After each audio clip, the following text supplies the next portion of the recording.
Omoni année otoza papa Stéman. Ah, ceux qui bandent bakokwa ko sosola. Et ça n'importe quelle année. Papa nangena banako lobake boloko ya moto moyindo e umeli tango molai. To sali 4400 ans ya prison.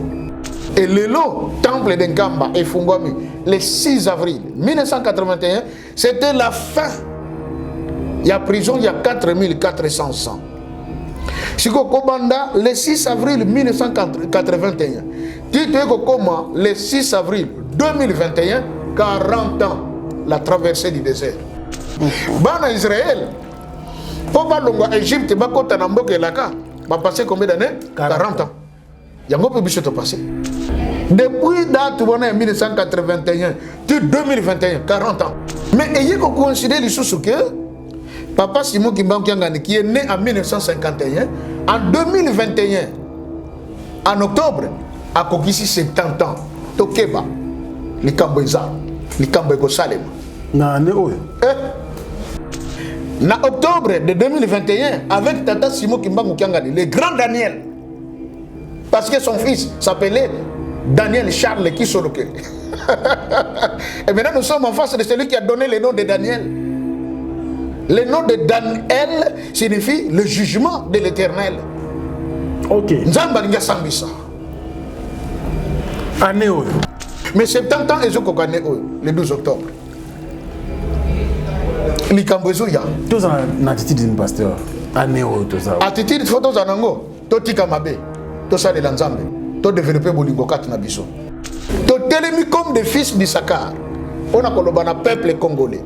On a kolobana noir. Ya mokili mobimba. Tangu ya Tata Simon Kimbangu ekoki. Lokola tangu na ye ekoki eza tangu ya nan ya moto moyindo. Po lobaki moyindo kokoma mondele. Mondela kokoma moyindo. Na posote. Tika na ko chaba movate po koma mondele. Non. Dieu veut changer des choses. Moto moyindo ko mondele mondela ko moto moyindo. OK. Moto moyindo ata c'est-à-dire nyonso na bilamba otolataka basale la kabiso basale la kabiso. OK. Biso kaka ki moteur mabe. OK. Ko yina baninga. OK. Kindoki ko bakela baninga bambasu. Wana to ba champion. Ndengeni na majini ndo komelaka mindele. Kanda ndombe kanda wansilu. Hein?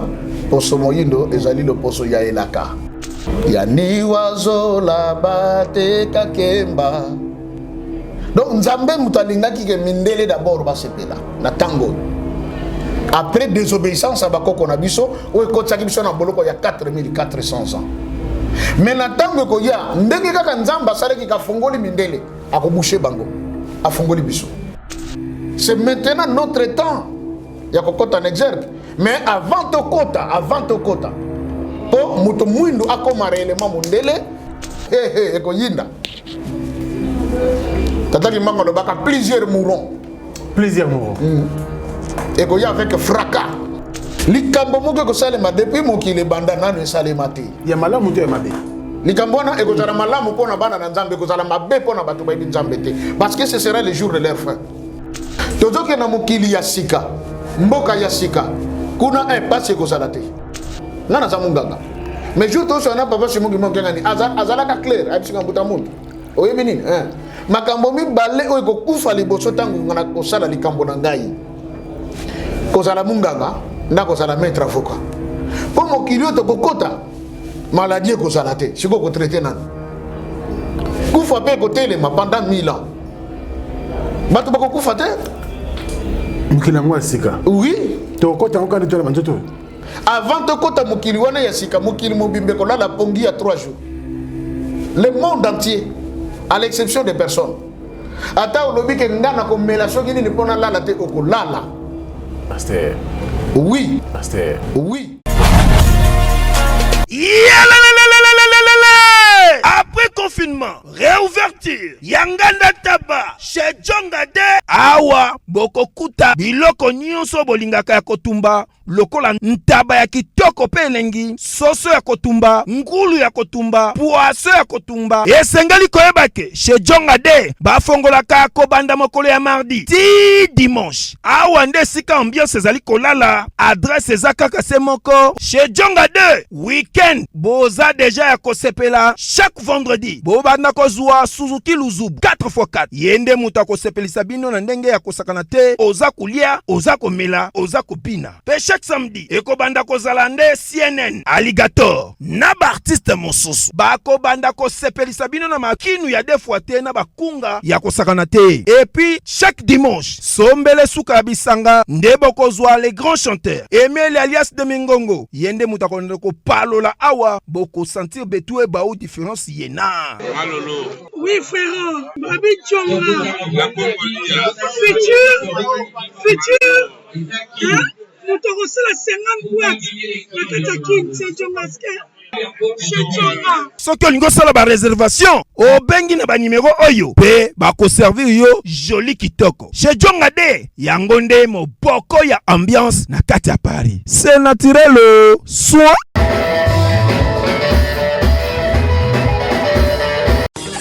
Mbote ONG Avenir pour tous aux États-Unis et la République démocratique du Congo. Na souci à kosunga bandeko na biso batikala na Angola pe na République démocratique du Congo et memeli biso ba service à ligne ndakisa boutique aide alimentaire pe service ya Easy Cash International kotinda mbongo na famille to na bato bazangi ba moyen kopesa ba don pona ba orphelinat. Il y a des fois totinda ka mbongo na famille basaleli yango na ba besoin mosusu pe batikali kovanda nzala pendant mois mobimba. Grâce à ONG Avenir pour tous kende na boutique aide alimentaire ya Avenir pour tous na Google www.avenirpourtouscongo.com okokuta biloko nyonso ekoli etekamaka na RDC. Sala commande na yo, passer na paiement avant au futa okokuta esika bakomi expédition tia adresse ya Congo commune quartier avenue numéro pe numéro ya téléphone ya moto ko recevoir biloko passer na paiement na yo équipe ya Avenir pour tous ekokende rapide na adresse otiaki na Congo kino na porte ya ndako et livrer commande wana na famille bazui pe basepeli pona kotinda mbongo kaka na site ya Avenir pour tous kende na Google www.avenirpourtouscongo.org okokuta formulaire tchaba information na yo pe tchaba information ya moto ya kozwa mbongo na Angola to na Congo tcha moto li kotindela ye passer na paiement osilisi kofuta okozwa code na email adresse na yo pe sande kwa kene ko récupérer na Angola akozwa yango na Ojawenda na Casa Dubai akozwa yango na Mabor akozwa yango na Kalemba de pe bisika ebele na Angola na RDC ako récupérer mbongo na ye na Lemba Super en face à Food Market na Victoire na marché de la Liberté na Njili quartier 12 tozana Matadi tozape na Kimpese tozana Kasangulu tozana Bomba tozabi bisika ebele. Pour plus d'informations benga biso tozali en ligne 24h/24 na ba numéro na biso oyo okozwa biso na WhatsApp +1 859 888 45 43. Benga biso à tout moment tokoyamba yo toko assister yo pour que osala commande na yo to otinda mbongo na Angola to na RDC na pete nyonso. Avenir pour tous solution ya mabota na biso. Bana King, bana Dar es Salaam, bana Poto, bana Mokili Mobimba, site ya Semoko, Afrique Info avec Frank Stemai, Yandankala, twende! X-Bass Marandura Frank Stemai.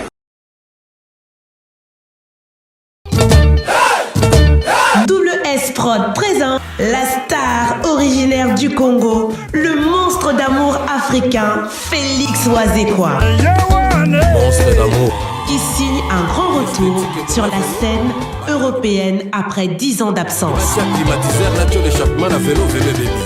Accompagné de son groupe, Cultura Pays Vie, ils seront à l'affiche au Centre culturel de l'Odyssée à Lyon, Pusignan.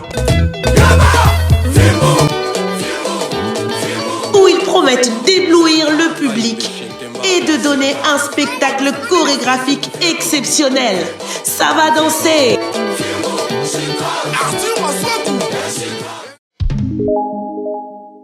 Mbote bandeko bozonda biso mokili mobimba matondo pour la confiance na bino et puis la fidélité bomoni naza na vert c'est-à-dire que na lati boye mikolo yo boyebi que to comme na tango ya boyebi tango zifweni ne baloba na Kikongo tango zifina nene donc ils ont programme oyo ils allaient le cours à moi lycée qui mais de comprendre que ils traversaient l'horizon et pénétrer mitema ya bato belé ils ont sunga biso spirituellement ils ont laissé même ba âme na biso ils ont fongola biso mbala moko bongo et yango to benyango boyebi parce que to yeba kité alors bino boyebi que mutu azangi connaissance azali presque cadavre mutu ayebité eza pasi ba ko manipuler tango lingi tango balingi mais soki mutu azana boyebi atikala droit dans ses bottes atikala constant et na oyo azali ko sala raison pour laquelle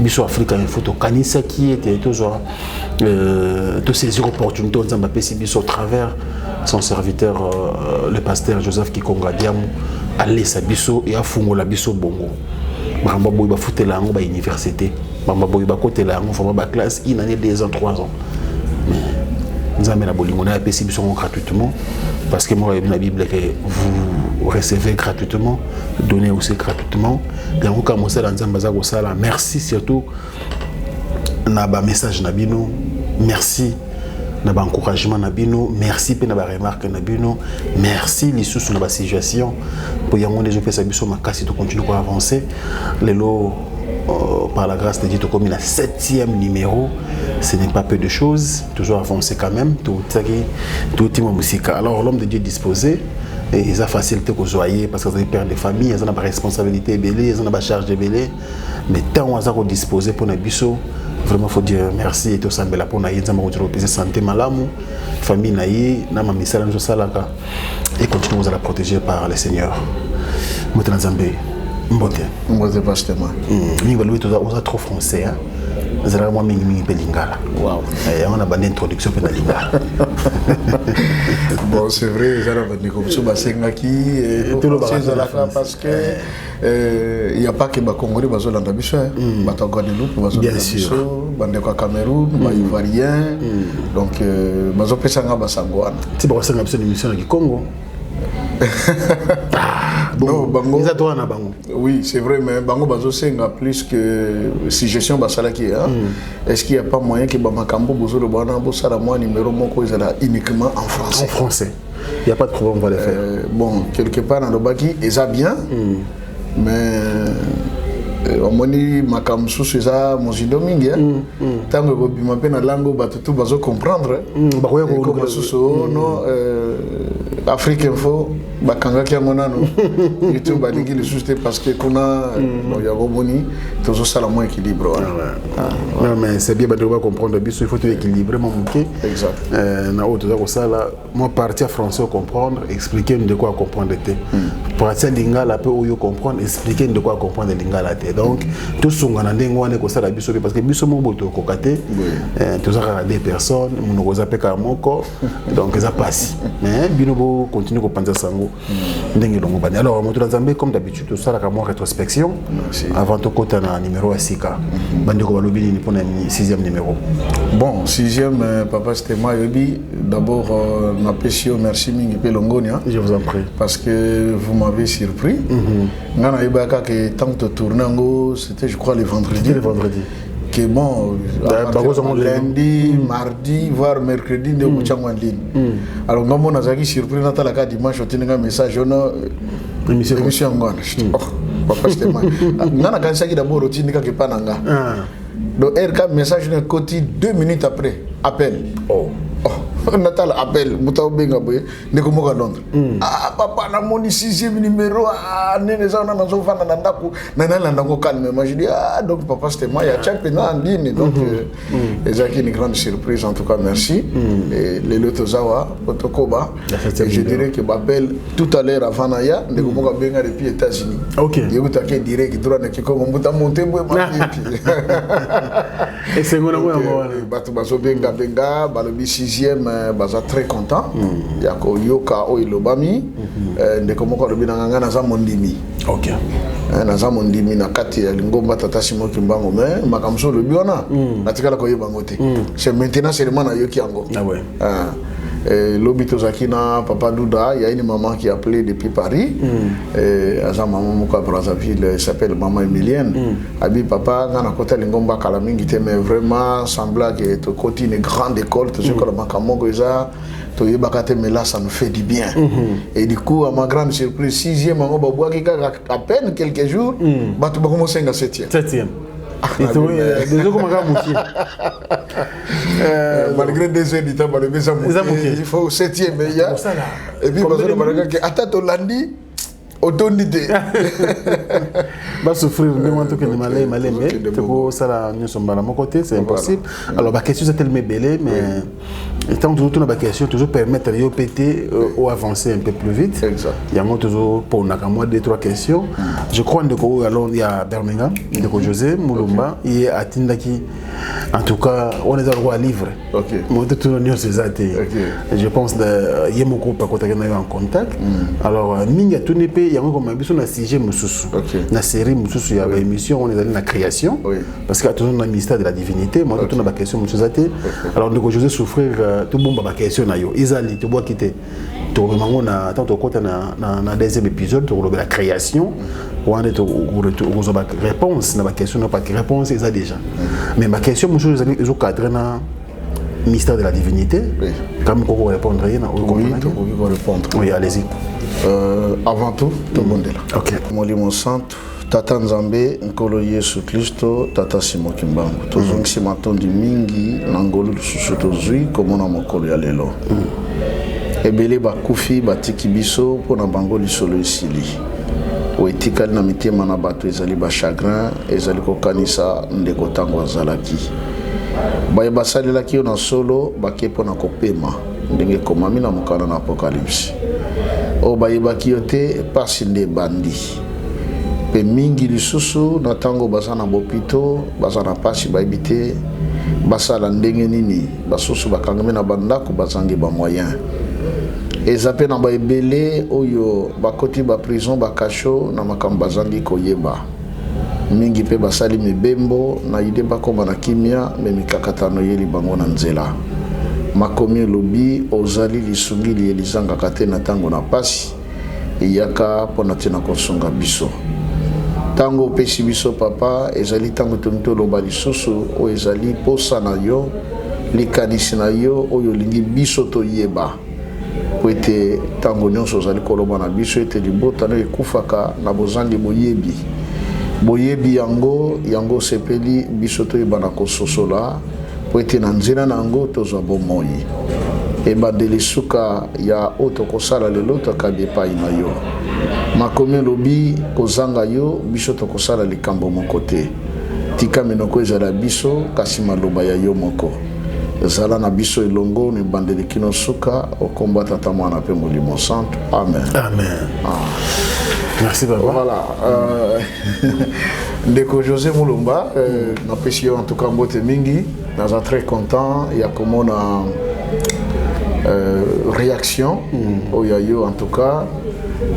Au début makambo etiaki lokola ma trouble de kolobaki yomoko omituni me pasteur comment me babiso wapi qu'est-ce qu'il amène mais lelo se rendre compte que les kambongo ils appellent dans nzela omoni les kambonions c'est la kanatango nango et alors que ndeko moko atuna kinga et d'ailleurs yemoko pe papa José Moulumba atuna kinga le bi me pasteur c'est comme bakimbangiste bayebaka makambo nyonso yo mozindo boye.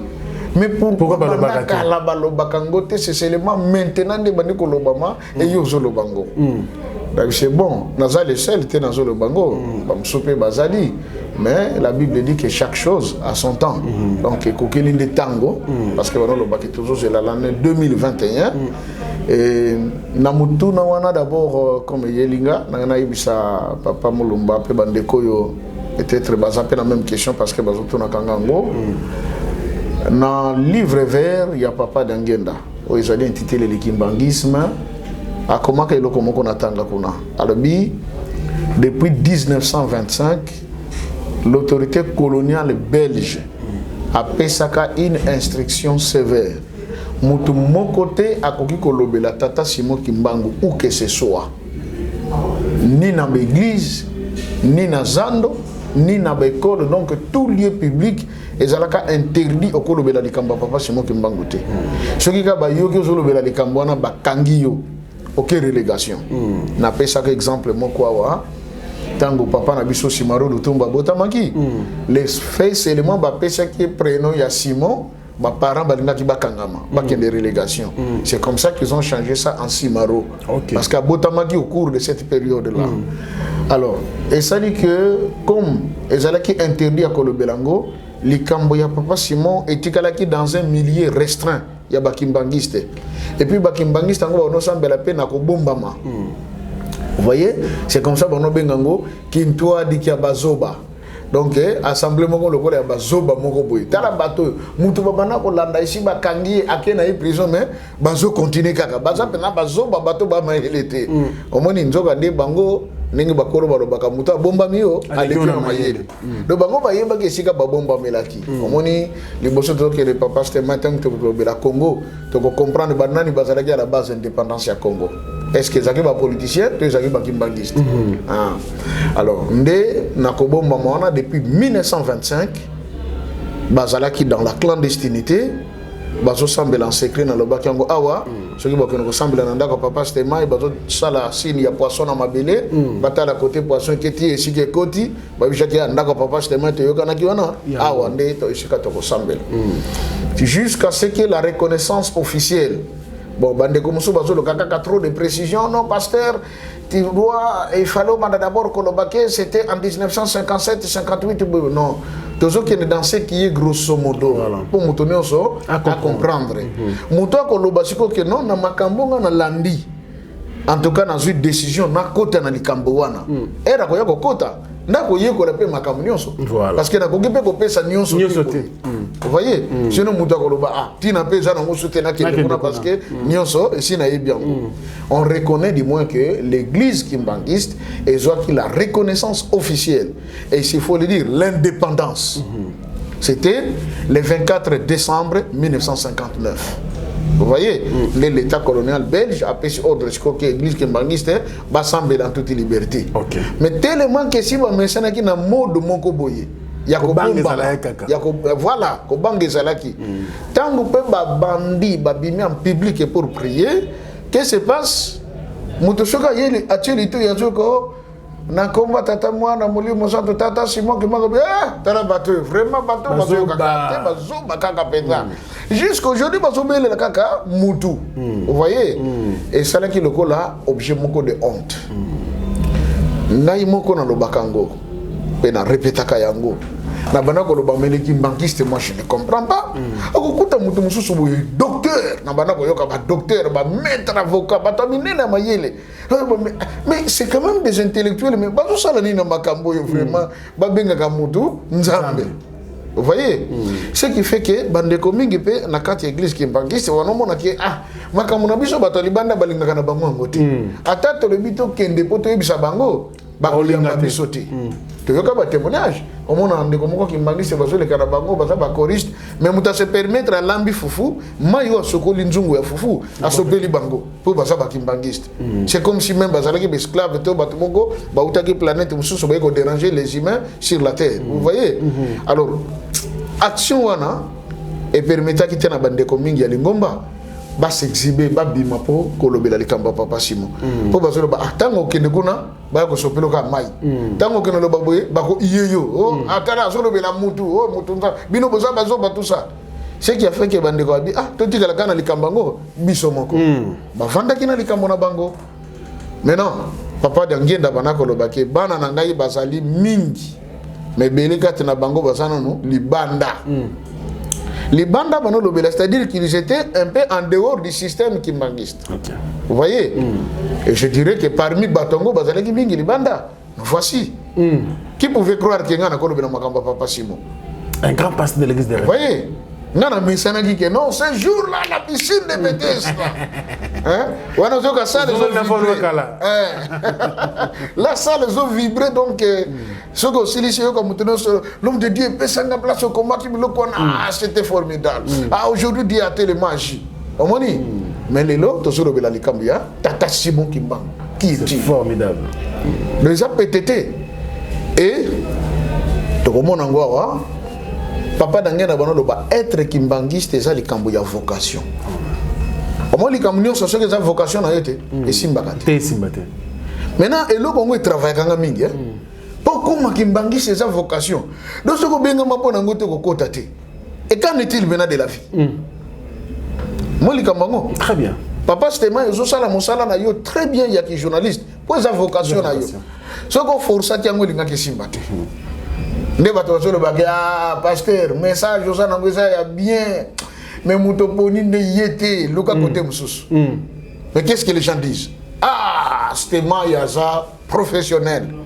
Non, Asa le quoi Moussous sauté à Yambi Moutovo, Fambi Missa, Likambaza Nango, mais Yumugazo Loba, au point que l'invité moyen le Bambakambayeli, exact. Les gens disent ça. Ils ont vu en vous le professionnalisme, quelqu'un qui maîtrise son travail. Pourquoi? C'est votre vocation. Merci beaucoup. Vous voyez?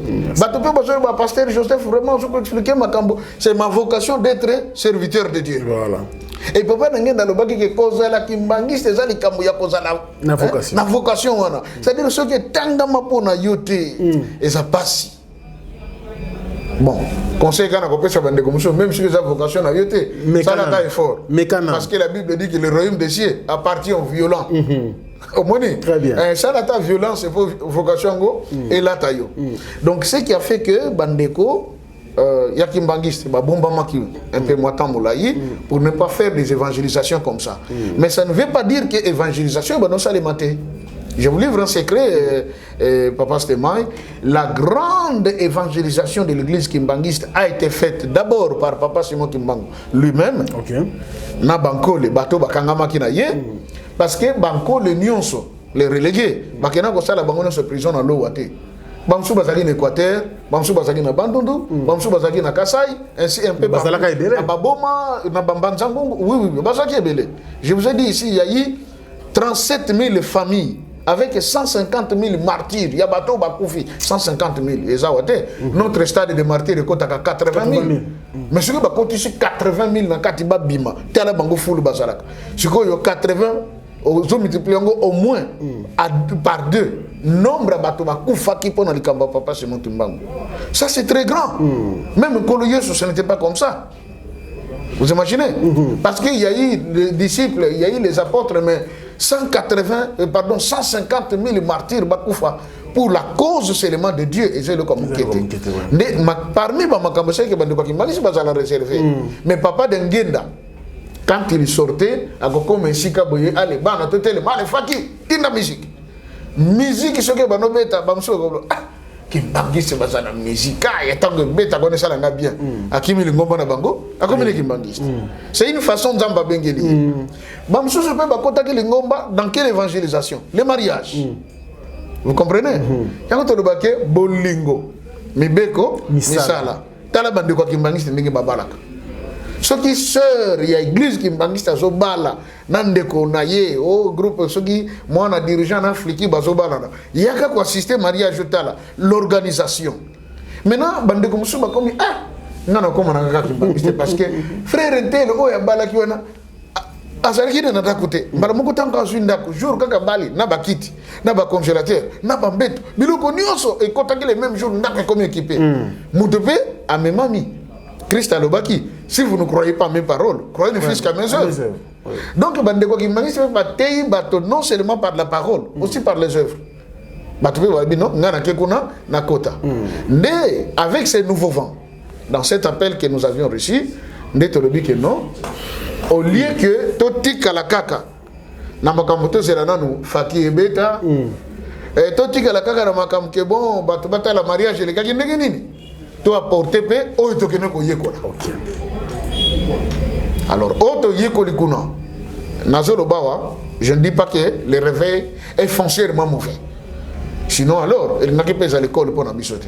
Mais ça a été une école. mais ça ne lokonde zozanga kuna.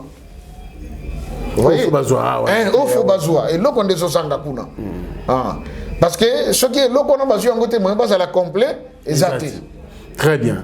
Alors, toi qui n'es pas on a vu fatigué na biso. Merci. Il y a un des bandego on a dit que bazin impatient à koyoka. OK. Je crois comprendre ma réponse à mituna na yo. OK. Mais mingi vous avez répondu na ba série za koya. Mais na 7e niveau na yebi ki lokolo mesana ko koma. Zora déjà stylo.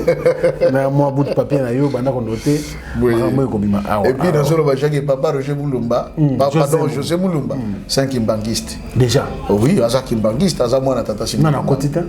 Nana quotidien. Oh, mais balobaki bana na ye baza mingi baza wapi libanda. Soki ngonge koki bakoya.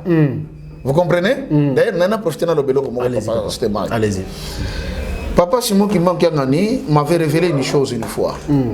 Alors bana ngaboye na kati ya vision a expliqué à lebi likambo oyo na yelaki na mokili eza na ba phase misato. Phase ya liboso na yaki en tant que Noé. OK. Pona kokota banyama nyonso na kati ya arche. Habitant banyama bakoti na moni batondi. Fallait na changer nzoto.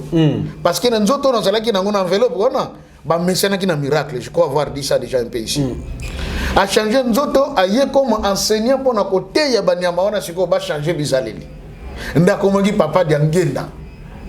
Aye comme l'enseignant.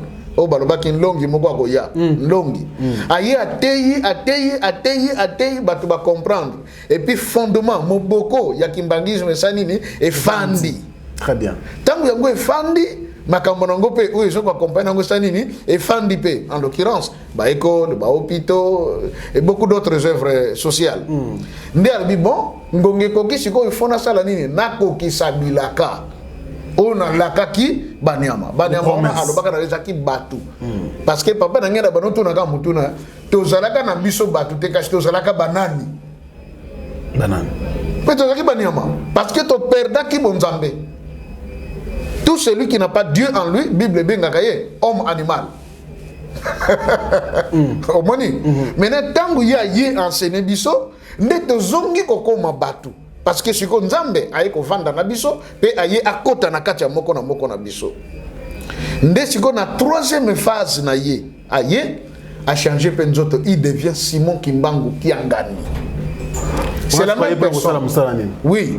Maintenant qu'il est devenu Simon Kimbangu Kiangani, donc étant la même personne, alobaka akosala makambo misato avant que bilaka ekokisama.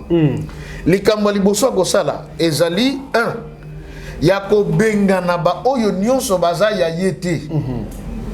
Il disait nako benga na ba oyo nyonso baza ya ngai te ko banda ba o baza na sama kolonanga. Bon, on a vécu makambo esalemi na lingomba. Eloko ya mibale alobi nako benga bana na ngai nyonso à travers le monde bisika tout baza o baza ni lembo na ngai. Bako yoka mongongo na nga pe mingi kati na bango bako yena nkamba. OK. Po ba ko niata mabele ona bazwa elembo. Potangu na kokata mokano bayeba na ke baza yanga. Ba mususu bakotika na kata Yerusalem po bakozala ba témoin ya likambo ngana kosala. Mais ba mususu bakozonga na damboka bango bafandaka po bango nde bakozala bato bakoyebisa bato wana ke likambo yo Nzambe mutasali yango avandaka na Congo. OK. Vous voyez? Nde alobaka danga soki bana na ye bakoti baye o bazali banda bayoki mongongo ne baye il va procéder à la fermeture de la porte akokanga porte alobana nga mokoloko yoka kaka na kangi porte c'est que tant esili mikolo komi akotanga pona kokisa likambo na ngai omoni ane otoza papa Stémai soki bandeko bakokwa ko sosola eza n'importe quelle année te. Parce qu'en cette année 2021, il y a des événements qui vont de pair. En l'occurrence, Papa Nangena Banako Lobake, Boloko Yamoto Moindo et Oumeli Tango Molai. Tout ça, 4400 ans, il y a prison. Mais Bandeko, il va salir l'égyptologie et tout ça, tant Balandeli Likambango, on vient se rendre compte qu'effectivement, depuis le temps où Yonzambe a Boakaka Bakoko Nabis en Égypte, Qui en 1981, ça faisait 4400 ans. Et il y a eu, à moins que je me trompe, une trentaine de savants. Bautaka Mokili Mobimba. Basangana ki baki kokuta na papa de Ngenda. Awa na Kinshasa. Okay. Balobine likambuto yeli epana yo toye bisayo ke ceux qui pas noirs bazoko se retrouver te pour bazana katia boloko. Et que ce temps c'était notre temps, mais tout le monde se kotango na bango et bandiko koka. Et que boloko na bango c'est les 4400 ans. Donc ces savants là aussi dit. Et na katia boloko yango il y a 4400 ans. Et il est possible en 1981, à quelle occasion? C'était le 6 avril 1981, l'ouverture du temple d'Nkamba. Nana lobelo komoko. Bandeko mingi na katia réveil et tout comme les autres églises. Toyebi que avant l'avènement du Christ dans toute sa puissance, nanguya na ye pona koya ko sambisa sigo mokili, c'est que toko vivre événement nini la reconstruction du temple de Jérusalem. Ok. Enseignement était dans beaucoup des églises. Hein? Mais reconstruction, il y a temple, il y a Jérusalem. Et comment hypothétique? Ah bon? Le président George Bush, avant le pouvoir, a tchaki mbongo na matériaux de construction en place pour un temple. Mais tongami kakate. Barack Obama a eu. A salué 2 mandats à Longwe et Tongamite. Donald Trump a eu a salué mandat moko à Longwe et Tongamite. Donc on attend il y a Joe Biden. Mais qu'est-ce qui se passe? Il y a un moi secret. Oui. Les entre guillemets Bayuda au bazaka na Israël. Ba yaki ko comprendre que mutazana clé ya makambo yo po simba ezali Joseph Diangenda Kuntima. Ce qui to moni ye to kutani na ye mutako fungola likambo po yango esalema. Toute une délégation ekendaka na Genève na Suisse. Na 1992 ko kutana na papa Diangenda pour que akende na Israël pour na pose la première pierre pour la reconstruction du temple. Papa Diangenda bisaka bango OK awa nazali na nzoto makasite na ye pona baswa soki na se retrouver na ngai likambo ezate na zoya basaki assurance que papa Diangenda akokende herba kei papa Diangenda livre sa parole abi bango ba yako senga wa ngana ke ko chali banga pona construction ya temple wana kasi temple chez tongoma na Yerusalem ya sika na Nkamba. Mais pourquoi il y a bango Nkamba en vérité? La gloire de Dieu c'est de cacher des choses. Proverbe 25 verset 2. Donc Zamba aussi. A considérer à Bombabi. A considérer par le mec de Goya. Et puis à Kendakuna. Bandeko ba yebité. Je crois que c'était en 1961. Papa Diangenda a Kendaka na Israël. Azanon un peu jeune hein. A Kendaka na Israël pourquoi? Basalaka 3 ans et 6 mois vous les betakate. Kuna na Israël. Oh ya le lokaka mboka ba Benjamin Netanyahu. 3 ans 6 mois vous les betakate. Baloka ba archive ba komona. Tangu d'ailleurs nazana photo nango awa tangu bazo yambaye. OK. Bande auto tira bien illustration. Era komi kuna ba ibisiye to bengisi yo awa parce que ba ibisi biso que vous êtes le fils du prophète Simon Kimba. Et nous connaissons qui est ton père. Si réellement tu es le fils de Simon Kimbangu, prie ton père pour que abeti la biso mvula awa. Parce que ça fait 3 ans et demi que vous les bêtes à la société, c'est gérer ses côtés. Papa Diangenda zonga ki na ba papa akendaka na bango. Hein, ba papa, je crois papa Nkimo et les autres. Asi oh ba senginga devoir monene to bonde là, vous les bêtes. Oui, papa pasteur ba ici papa Diangenda. Papa, makambo ne tali bisote. Eza devoir na yo. Biso mo eto kota makambo na ezate. Ba kota na ba chambre na bango hotel. Ba kiela na bango. Ba tikeli oui. Mais ça manœuvre nzambe. Papa Diangenda bondeli. Na butu wana kaka likolo yindi mvule bandi. Il a plu abondamment et sali inondation. Na tongo nango. Premier ministre a tindi délégation ba ko yamba papa Diangenda kende bakutana. Tango komaka ba déclara une parole. Béni soit celui qui vient au nom du Seigneur. nzoka liloba wana babombaka ngo mpona nkolo Yesu tango akoya le Mashiach. Vous comprenez? Mais mon corona babimisi liloba on pas ya papa d'Angenda vous le bêtis. C'est comme biso tozo lukaga Élie le prophète. Mais il est là. Élie a bêta comme vous là pendant qu'il y avait 3 ans si lui en Israël. Élie a yibisi mosali na yabi va kende ko bisa roi Akima mbango akaba Akima mi comme le nandako parce que moi li pata muke wana so mona za la pomme de main ça s'annonce une grande pluie. Et vous le mettez. Israël veut reconnaître que le Dieu d'Élie est le véritable Dieu. Et encore, l'histoire s'est répétée en 61, 3 ans et demi. Donc, ceux qui ont dit 61, 60, 59. Donc, c'est depuis 59 qu'on voulait en Israël. Et papa d'Angenda y arrive à Bétissimvoula. Pe bandimaye. Alors, compensation, s'il faut le dire, ton récompense, batumingi baye bagate. Bayuda wana entre guillemets baye kotonga hôpital de Kimbanseke ya église kimbangiste tableau na bango zalaka kuna ezaki oui tilelo ezaki contribution na bango na makambo papa d'Angenda ke ko salela bango bayebi que qui est Simon Kimbangu qui est d'Angenda Kuntima qu'est-ce que cette famille sainte kala mingi te bayaki na nkamba bayaka na badrapeau ya bango baye ko pesa et ba papa Simon Kimbangu kana. Oui. Et ils disent, ils reconnaissent qu'un Kamba est la nouvelle Jérusalem. Biso ba Congolais to la pongi. Ya makambe bele zo sote biso boye na lobaki awa. Tellement te mecheni bandombolo. Il y a des choses qui nous dépassent comme ça ou qui nous outrepassent. Tous ces batailles que le monde de kende nandege musus.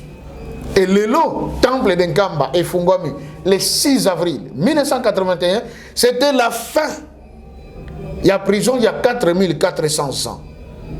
Siko Kobanda, le 6 avril 1981.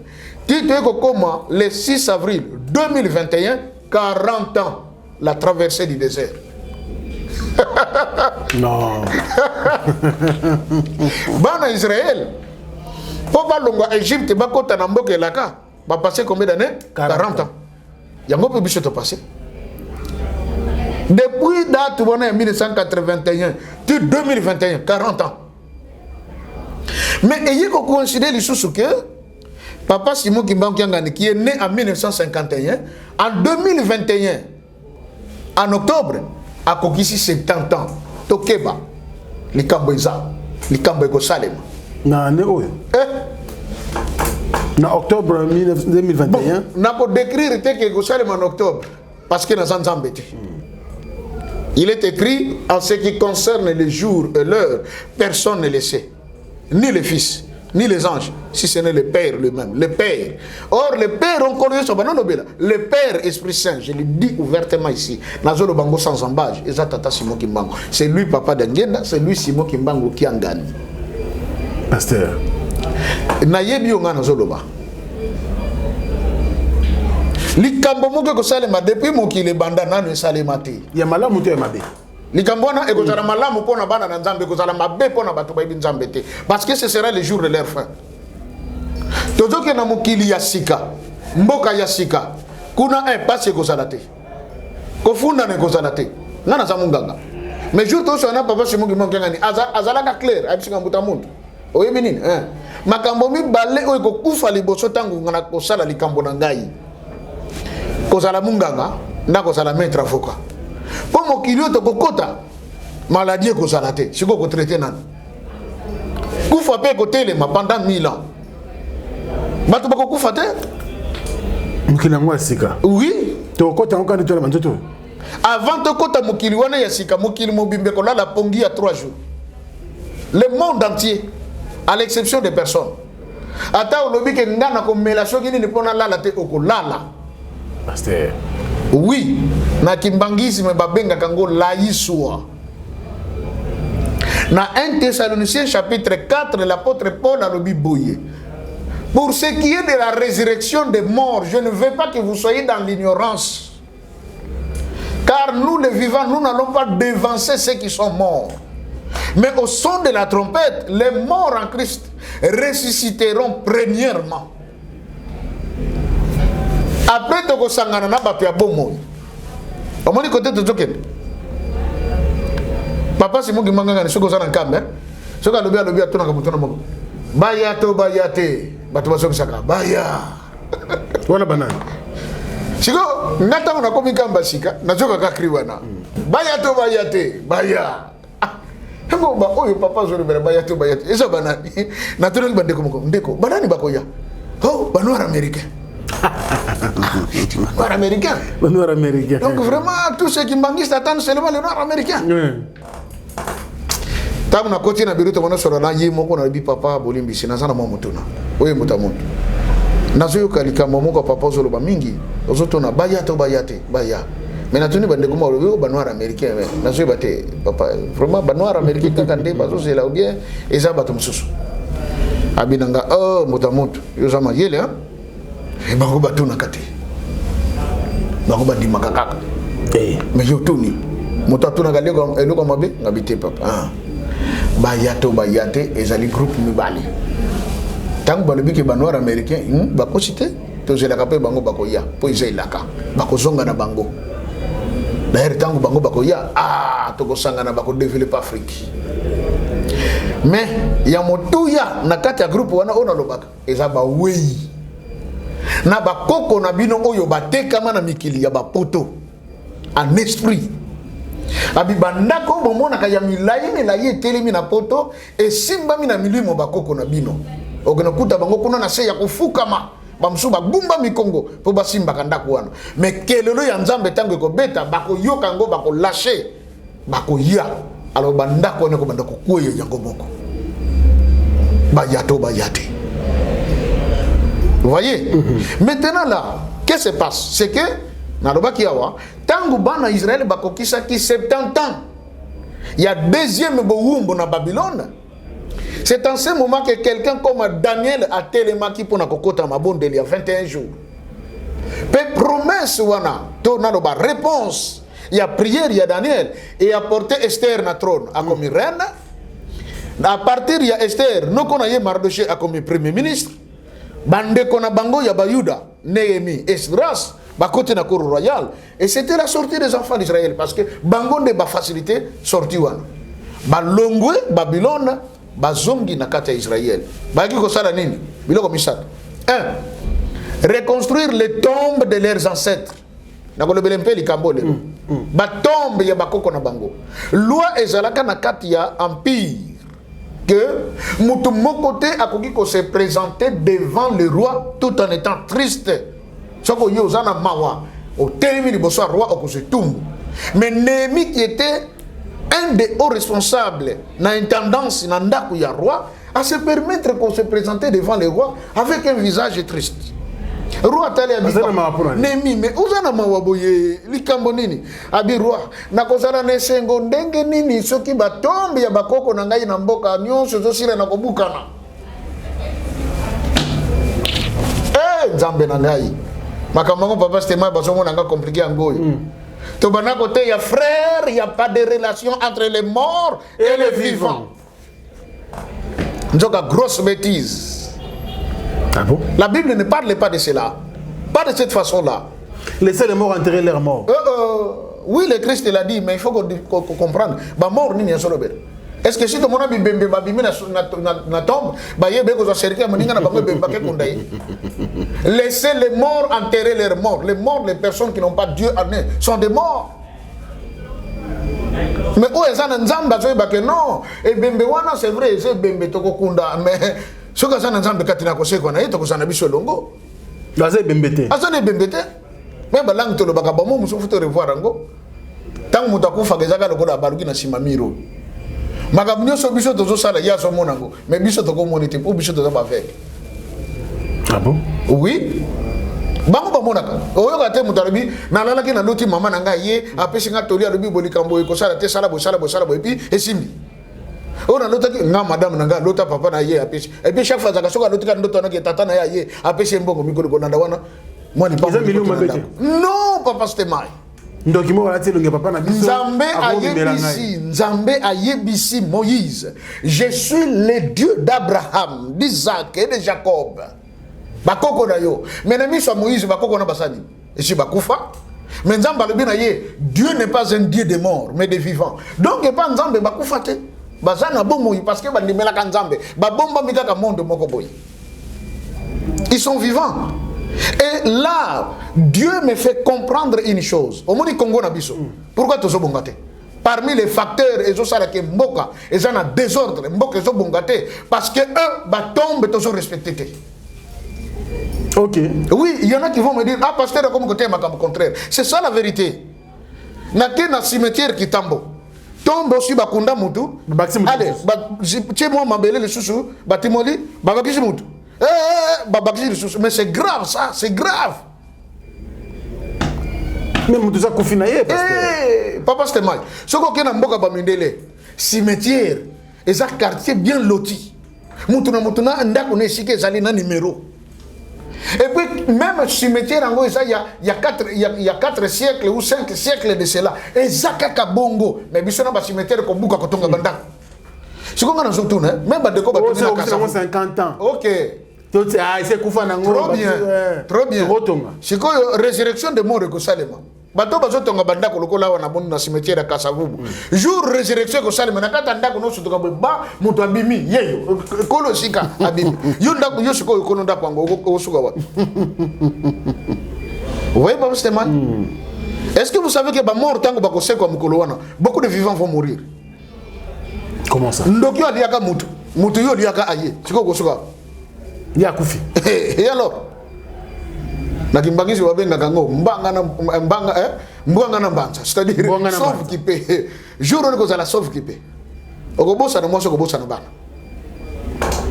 lumbu ki mosi ki ampasi ki kutu donc pasteur mamozolo ba to vivre ngo boy to vivre ngo il est écrit dans le livre de l'Apocalypse et dans beaucoup d'autres livres que les morts reviendront à la vie. Nkolo yesu tangu asekwaka. Je sais pas pourquoi nzamba likito lobela likambango lelo.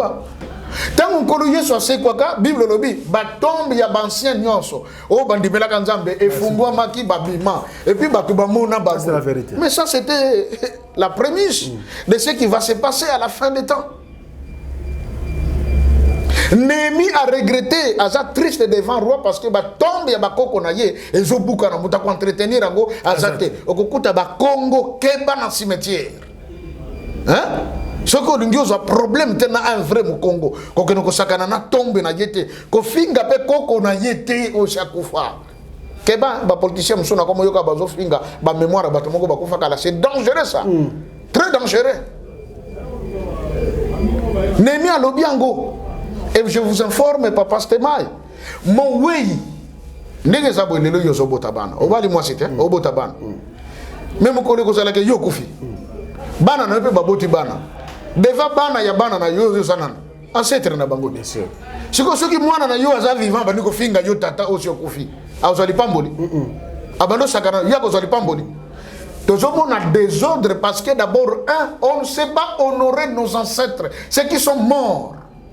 Et le Seigneur me disait ceci, tata moli mo santa zolo bananga, ba oui na biso bato mokili to forma ka nzete. Nzete bo yango etelema comme ça. Et ça na ba partie mibale. Il y a la partie visible et la partie invisible. La partie invisible nde misisa na ndamba tro o ezana sa mabele. Et mona na kate. Soki bandiko mona na nzete ona bandiko kene na kokufu. Vous voyez? Maintenant, la partie visible, tu as un tronc, tu as un bétap, tu as un bamakasa, et tu as un fruit. C'est-à-dire, le tronc, maintenant, c'est comme l'ancêtre qui reste vivant parmi nous.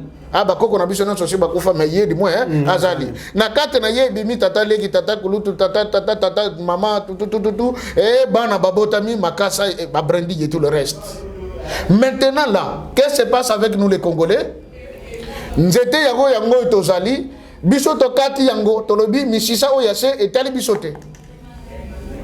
Et comment vous voulez que tous à la debout? Bolingi tous à la debout ndengeni du moment où misisa o eza na sekuna to négliger yango tozo za soe nango te. Na Bible nkolo yesu apesi lisese alobi tata moko alonaka nzete. Et comme une période ya ko buka mbuma lobi na kende na buka mbuma na nzete o na lia. Mais ko kuta bo nzete botiti. Mais ça période fallait bota. Ah, e botiti ndengeni. Aye le soso bo e botiti. Alisi basali bokatela nzete na zo mona utilité nango te. Et ce que vous avez monté. Mais yoka, un serviteur sage azalaki pembeni albi maître. Permettre biso to timo la pembeni ya nzete oyo. To zo ba makasa ya kopola ba fumier to tia to kunda bongo total prochainement ce que kobota toté. Entretien ba salango wap na tron ou bien na misisa. Na misisa. Mundele tombe ça bien ordonné. Ya biso tombe o eza mutuboye o eza. Donc ba koko na biso tina bazana ba cimetière na bazolela ba regretter. Moi to fungwa mezate. Siko na kotalisa yo. Ce qui se passe dans l'esprit, yango ile kaka na physique. Ndenge des autres za na ba tombe na biso, des autres côté petit na ba construction na biso. Tala ka ville ndenge ko. Construction anarchique. Anarchique. Ah, inondation. Maman Denise Nakeru. Tala biso likamboy. L'anarchie que nous avions installée auprès de nos ancêtres, ils nous ont maudits. Et l'andi biso. Ce qui te dit ordre kota namboka, l'État a ordre tina ba cimetière. Et puis nana lobelo komoko, ce qui est regrettable, ba Congolais to komi na niveau moko, même bato bapaya, ba mboka bapaya, bazo kamwa biso. Hein? Oh non, le Congo c'est un pays potentiellement riche avec un peuple extrêmement pauvre. Mais yoka soki mutakufi, tombe ya pamba kokundaye. Les boulous combien? 5 000 $, 6 000 $. Ah, les Congolais. Vraiment, tu commences à l'embongo même, tu n'as pas oui. Hein? Tu n'as pas pu faire tout ça l'embongo. On est plutôt bongapé, tu bongate. Parce que c'est une richesse mal acquise. Et aussi, on n'a pas de respect pour nos racines. Et comment voulez-vous que Tron et Bota Bambouma Kitoko dans ma casa nango? C'est impossible. C'est là. Daniel, Néhémie, Esdras, ba comprendre qui mystère wana. Tango bazongi, ba reconstruire. Ba tomba ba koko na bango, ba reconstruire. Miraille, il y a protection, la sécurité. Makamutata mo konjisiko yo, azosala, alongo Kinshasa, akeko fanda tina beni. On a besoin de la sécurité. Sans la paix et la sécurité, il n'y a pas de développement. Bana Israël, tant que bazotonga miraille, Bible lobi, na loboko à droite côté un instrument ya kosala musala, na gauche azana munduki, azana épée, azana flèche. Au mekate o na ke depo bazosala, ils vont vous tuer. Parce que comme temps il y a reconstruction. C'est le moment même que nous tous, peuple congolais, tous s'engagons main dans la main pour la paix de notre pays. Tout ce que nous avons dit, il y a Kosinga, Ozomo Minduki Oyo, Bomba Bandekona, yo tant que exploiter Awa, yo Kozo tant que Fongolo compte. Et Bako Fongolo compte, t'as la base très compliqué. Vamos ver sur Yambo. Fongolo yo compte bien, yo Tchembongo. Babadiko c'est là. Quand Tango Mbebe Kosala Ba, Bakangio, CPI. Tango Kena CPI, Badnik yo 20 ans, 30 ans de prison, Mbongo, gèle des avoirs. Quel bouzoba. Mais les avoirs ont comme sous gel. Moni makamako, to fonga un peu miso non? Hein? To zalaki ya kovanda barubi na biso to telem. To zalaki ba veke barubi to mona, mais to zoli na peka ko mona te. Il faut te comprendre que tout Congolais na bande ko na biso na est tout ça, qu'on conjugue les efforts ensemble. To rebi non. Ba enrichissement illicite to yangote to bongisa pour que mboka na biso sanini et que de liboso.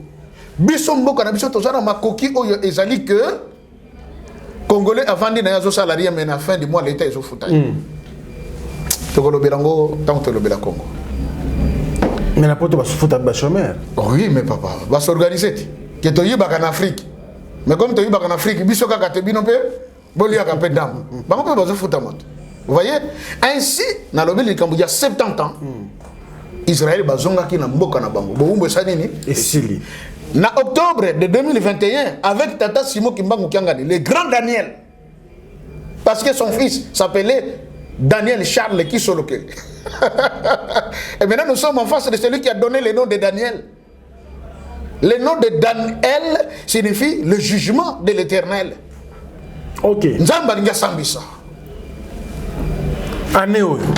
Na évité ce qu'il y a oyo. Mais 70 ans, ils ont kokané oyo, le 12 octobre. Likambozo ya. Tous en attitude d'un pasteur. Année oyo tout ça. Attitude photo zanango. To tika mabe. To sale la nzambe. To développer bolingo kat na biso. Nzembe moko yembaka d'église kimbangiste. Diambu difina mene. Diambu dilweke munza. lokola ntango bifina menewa lendo kyanzambi seki moneka munza fintangu fisi dilulu engeno yangito kulu dilweke engelo ba likambo zoya na mokili comme bi eleko tango makambo nyonso ekokisami likambo zoya eza ya kokamwa. Vous voyez? C'est maintenant que tu as précaution. Et ce qui nous a battu pour que tu portes cet éveil dans Badeko. Pour que tu aies précaution. Dieu n'envoie pas quelqu'un pour les faire, il y a pour plaire Batou. L'apôtre Paul a dit, si nous sommes réellement serviteurs de Dieu, nous ne sommes pas là pour plaire aux hommes. Mais il y a un s'appelle Sabatoté. Ce que j'ai dit pour s'appelle Sabatoté, chaque jour à Tolbi, ah bon, déco, tinda autant, bongo, tout ça on a besoin, bongo, tout ça. Mais combien ils envoient? Rien du tout. Vous comprenez? Tout ça on a pas comprendre tant commis. Non, attends un passage moi quoi. Allez-y pasteur. 1 Chronique chapitre 12 verset 32. Bible de Bibouye. Des fils d'Issachar ayant l'intelligence des temps pour savoir ce que devait faire Israël. 200 et tous les frères sous leurs ordres. Les fils d'Issachar, quoi? Ils avaient l'intelligence de savoir ce que devait faire Israël. Nathan Oyotokomi. Totelemi comme des fils d'Issachar. On a kolobana peuple congolais. On a kolobana noir. Ya mokili mobimba. Tangu ya tata Simon Kimbangu ekoki. Lokola tangu na ye ekoki eza tangu ya nan ya moto moyindo. Po lobaki moyindo kokoma mondele. Mondele kokoma moyindo. Na posote. Tika na ko chaba movate po koma mondele. Non. Dieu veut changer des choses. Auto lula kakuna. Yangonde ko comme pas na biso. Pasteur, question. Il a le cambo créé confusion ming. Parce que moi il ba ming. Merci. Bandoko ba. Mais attendez, les Kimbangi ce sont des fous. Mutu muindo kwa mundele mundele mutu muindo. OK. Mutu muindo ata c'est-à-dire nyonso na bilamba otolata. Basale la kabiso. Mi basale la kabiso. OK. Biso kaka kimutema mabe. OK. Ko yina baninga. OK. Kindoki ko bakela baninga bambasu. Wana to ba champion. Ndengeni na majini ndo komelaka mindele. Merci. Nzembo moko bayemba kana ba jijeki hein. Ezali kanda ndombe kanda wansilu hein? Poso moyindo ezali le poso ya elaka. Yani wazo la bate kakemba. Donc nzambe mutalingaki ke mindele d'abord ba sepela na tango. Après désobéissance à bakoko na biso o ekotsaki biso na boloko ya 4400 ans. Mais na tango ko ya ndenge kaka nzamba saleki ka fongoli mindele akobushe bango afongoli biso. Tozo sorona papa Simon Kimbango kiangani nzambe na ngana peshi matondi. Nzambe na yo.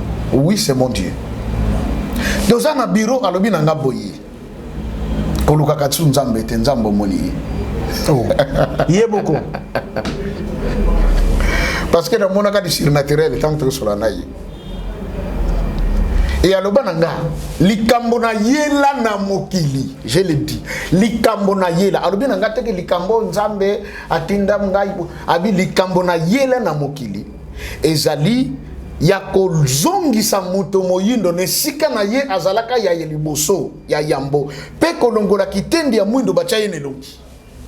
Biloko mibale. Biloko mibale. Alongola kitenda mwindo pe azo mutu mwindo azongise ne sika azalaka ya liboso.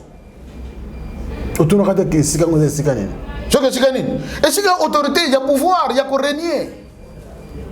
Il y a ko sa contrôle ya mokili.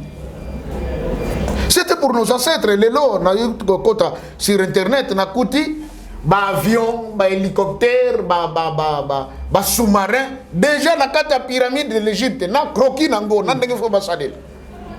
Mais bato bazaki na Égypte mindele to ba yindo. Ba koko na biso bazalaki kuna.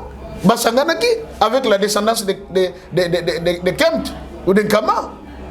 Basali biloko wana, ils avaient ces formules. C'est maintenant notre temps.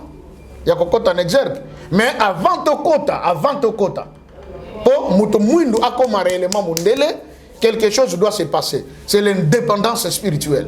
Nan tozu angote. Yango indépendance spirituelle angota ngoya. Ekoyinda. Tataki mango le baka plusieurs mourront.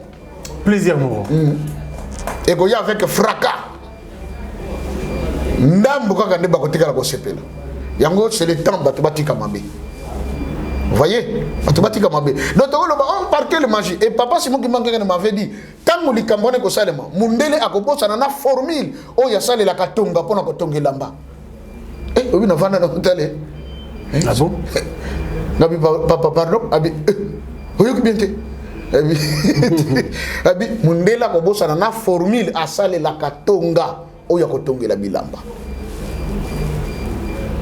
La Bible dit tout ce qui est impossible aux hommes est possible à Dieu.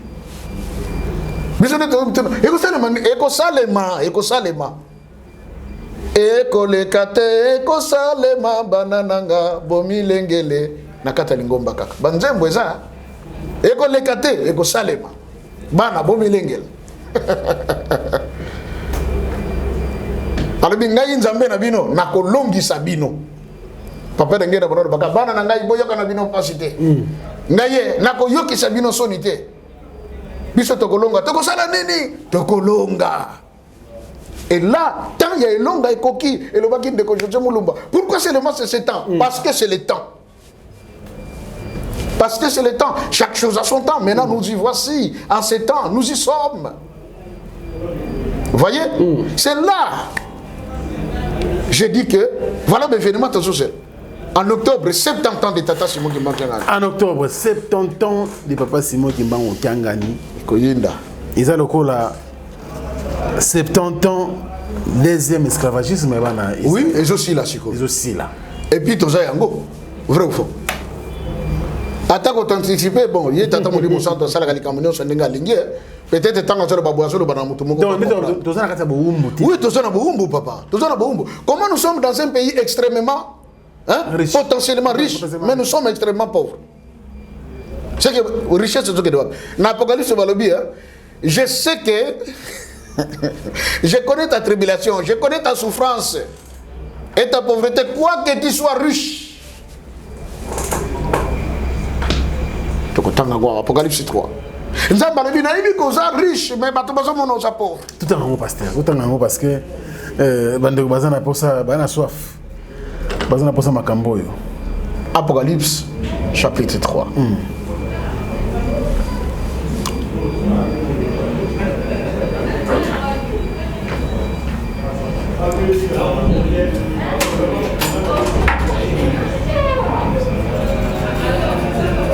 Voilà. Chapitre 2 d'abord, verset 12. On dit.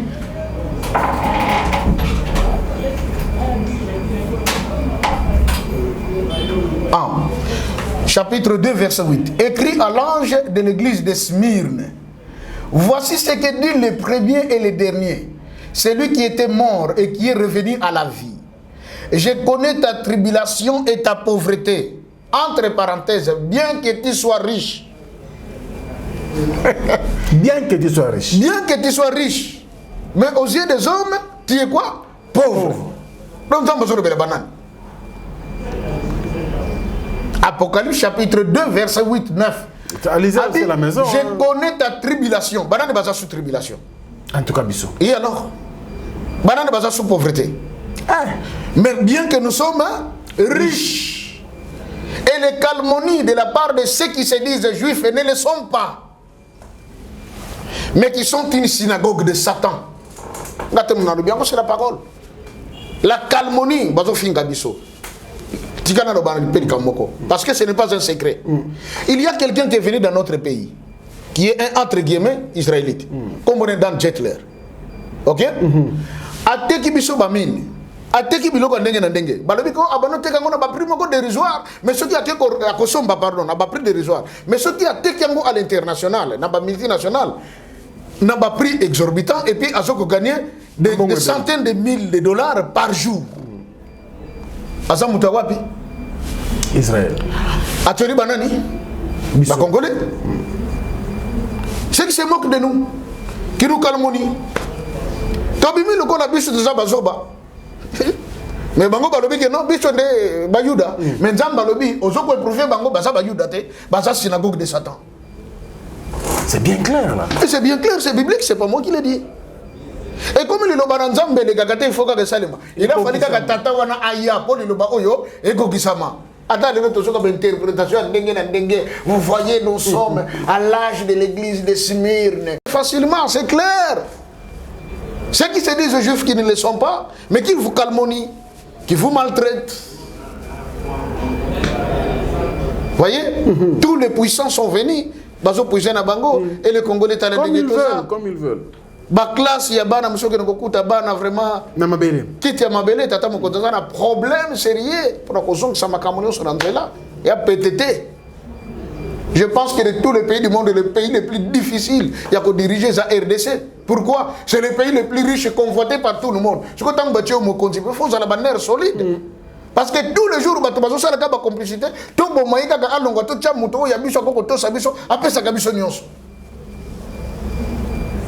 C'est terrible ça. Vous comprenez? C'est le temps pour nous les Congolais pour nato lamka. To simba na main dans la main.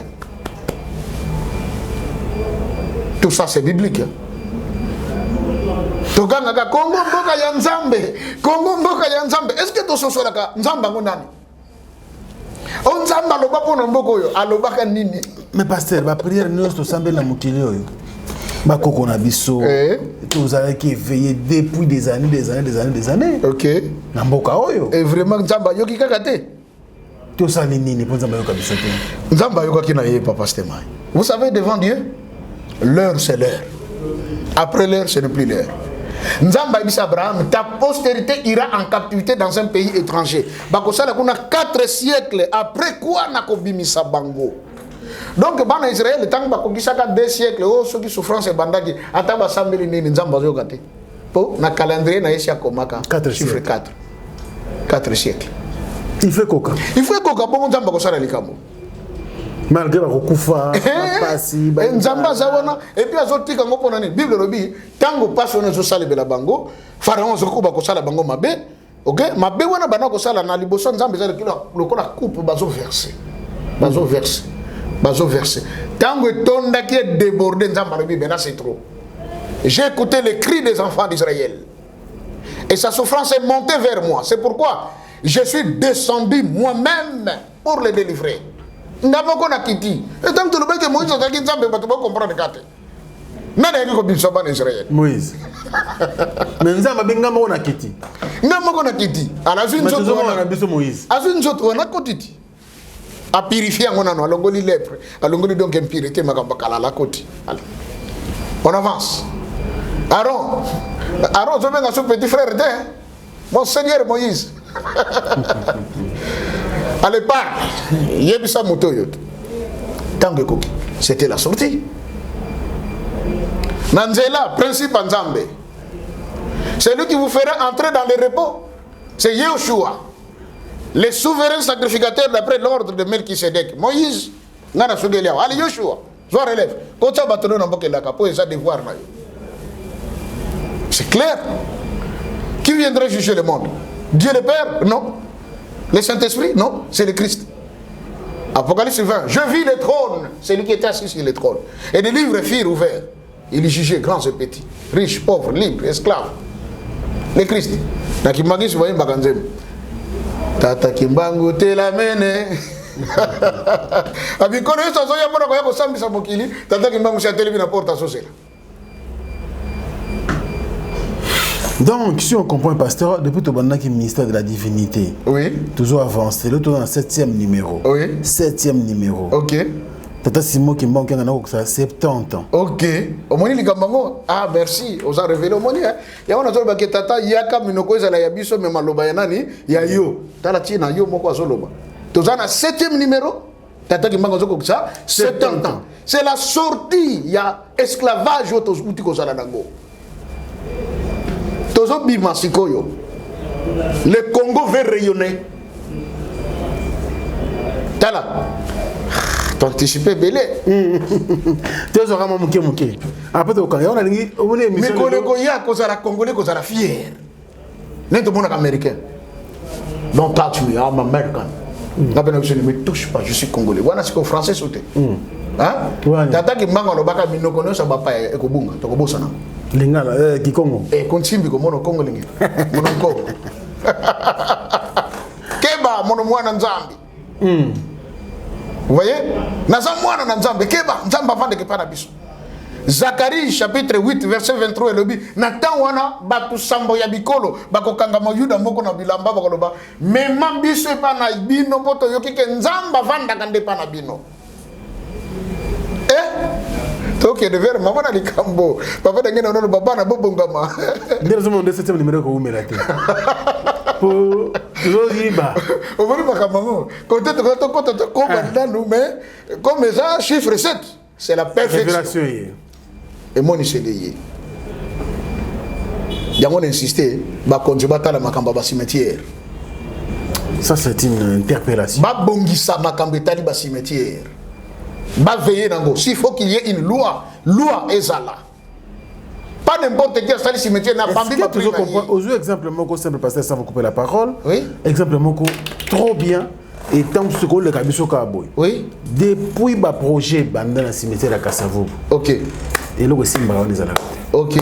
Des projets en projet. OK. Bakangi yo babandi ko tonga baekanga. OK. Allez bo tonga soute baekanga. Des années. OK. Depuis dans la Kinshasa awa. OK. Ba projet ko tonga zala. OK. Et puis na kama même pasteur moko ko tia église na kata cimetière ngoya. O kama kelele. Alléluia baba. Ba koko ba osilikati. Vous avez dérangé bango. Mais oui, mais vous avez osilikati mon frère. Ça c'est manque de respect aux racines. Tellement qu'on s'autoproclame toujours, on s'autoproclame. On ne comprend pas l'essence des choses. Nous étions toujours le cas, était le malheur que nous sommes son ancêtre au bébé ici. Et puis toujours quand on bota. Il faut commencer par entretenir les racines. Oui, Mundela Zamaye, le talent cimetière ya Mundele. Pelouse qui toque comme ma fleur bien là. Ah, quand on moutoie, bien quand on moutoie, habité. Mouta. Pas négliger que très propre. Au côté de Kati, au lait quoi, même moi, moi, ma casse, ça te pose au talent, ah, moi, ça te. Mais bichon, tu mettais qui tambo. Ma casse, quoi, mais ça partout. Bamsou, tu comment on peut. Bambetu. Bambetu, en même temps, toilette publique. Vous voyez ça? C'est grave. Normalement, ceux qui te sont sur le Macambo, bah cimetière, il faut quand même dans la police. Pas n'importe qui faut à côté de Nakati. Vous voyez que ça parce que c'est sacré. Pour côté que ça la ligne. Ok. Vous voyez ça? C'est sacré. Oui, puis nous on a cité comme Borete, en Belgique. À côté de taxi, vous se retrouvez que ah non, pas côté. À combien de côté cimetière, les amis, musique à Tenanda, taximen, Téléba. Taximen à Téléba, de quoi il y a maintenant cimetière bas, à matricule à côté de Nakati. Taximen, Mundela, Vira, Mutuka, Mam, Abira, même Mutakouf. Azobanga, parce qu'il dit que être qu'on a combien de choses en contact avec Borete. Mais nous allons aller dans la cimetière. Sabotage. Nzambe bongisa mboka, Nzambe. Na même Nzambe toujours ganga l'église il n'y a pas de relation entre les morts et les vivants, tout ça. Laissez les morts enterrer leurs morts. Comment nous interprétons la parole? Parce qu'on a laissé les morts enterrer leurs morts, bon, on les enterre comme ça en désordre. Allez, mais c'est vrai, on peut se tomber contre Bisso. Ça, na sengi vraiment na mokonjambo kana biso na gouvernement batala likambo bien ko tozolo kamboka ebonga il y a des principes pour na kobongisa mboka Nego Joseph Mulumba tuni mutuna moko prophète Joseph qui nous dise azanani est-ce que ça un ancien prophète ayo kosoba ou quoi on a évité tout ce que je sais les hommes meurent mais les esprits ne meurent pas total likambo wana. Donc, on martelait ou insistait quand même. Oui, c'est très important. Et ça, Natina, au monde de la Congo central, ce qui n'est pas ça, papa, c'était maï. Tata na yo akufaki bakunda ki. Yo oye olingo sa la tombe ya tata na yo. Ba noko na yo, ba koko tout ça ba bisete. Comme olingo sa la tombe ko sa la tata na yo te. Et bon ba o mususu pe bakufaka na batata mwasi ba ngombe fo sala ya bango. Pona nini? Po ba yebi ke soko sali kaka ya tata na yo. Ba woi kuna ba kokota en conflit. Les morts sont morts. Dans la culture Congo, ils savent ça. Il faut que tous soient en harmonie et que sa bénédiction à Bissonion. Pour nani nzete ko biso to telemisi tozali cet arbre de vie que nous sommes na se misisa bangonde misisa ce que kuna misisa ça bien nourri makamto ça bien OK ça marche mais nzete do soso ki misisa nango se bimi libande zo moi et zo moi mabele tout ces coulé la conséquence j'étais ko kauka ce que bano bota mbumbe ko za suya kitoko te 70 ans. Comment je serai dans la joie si les tombes de mes ancêtres s'écroulent, se détruisent, il n'y a personne qui prend soin de ces tombes. Roi Lobi, Tinsan et Zosalema. Peuple, Moutramouta, mais maman et loko. Nemi façon à la boca na banga qui n'a pas bon sabatom.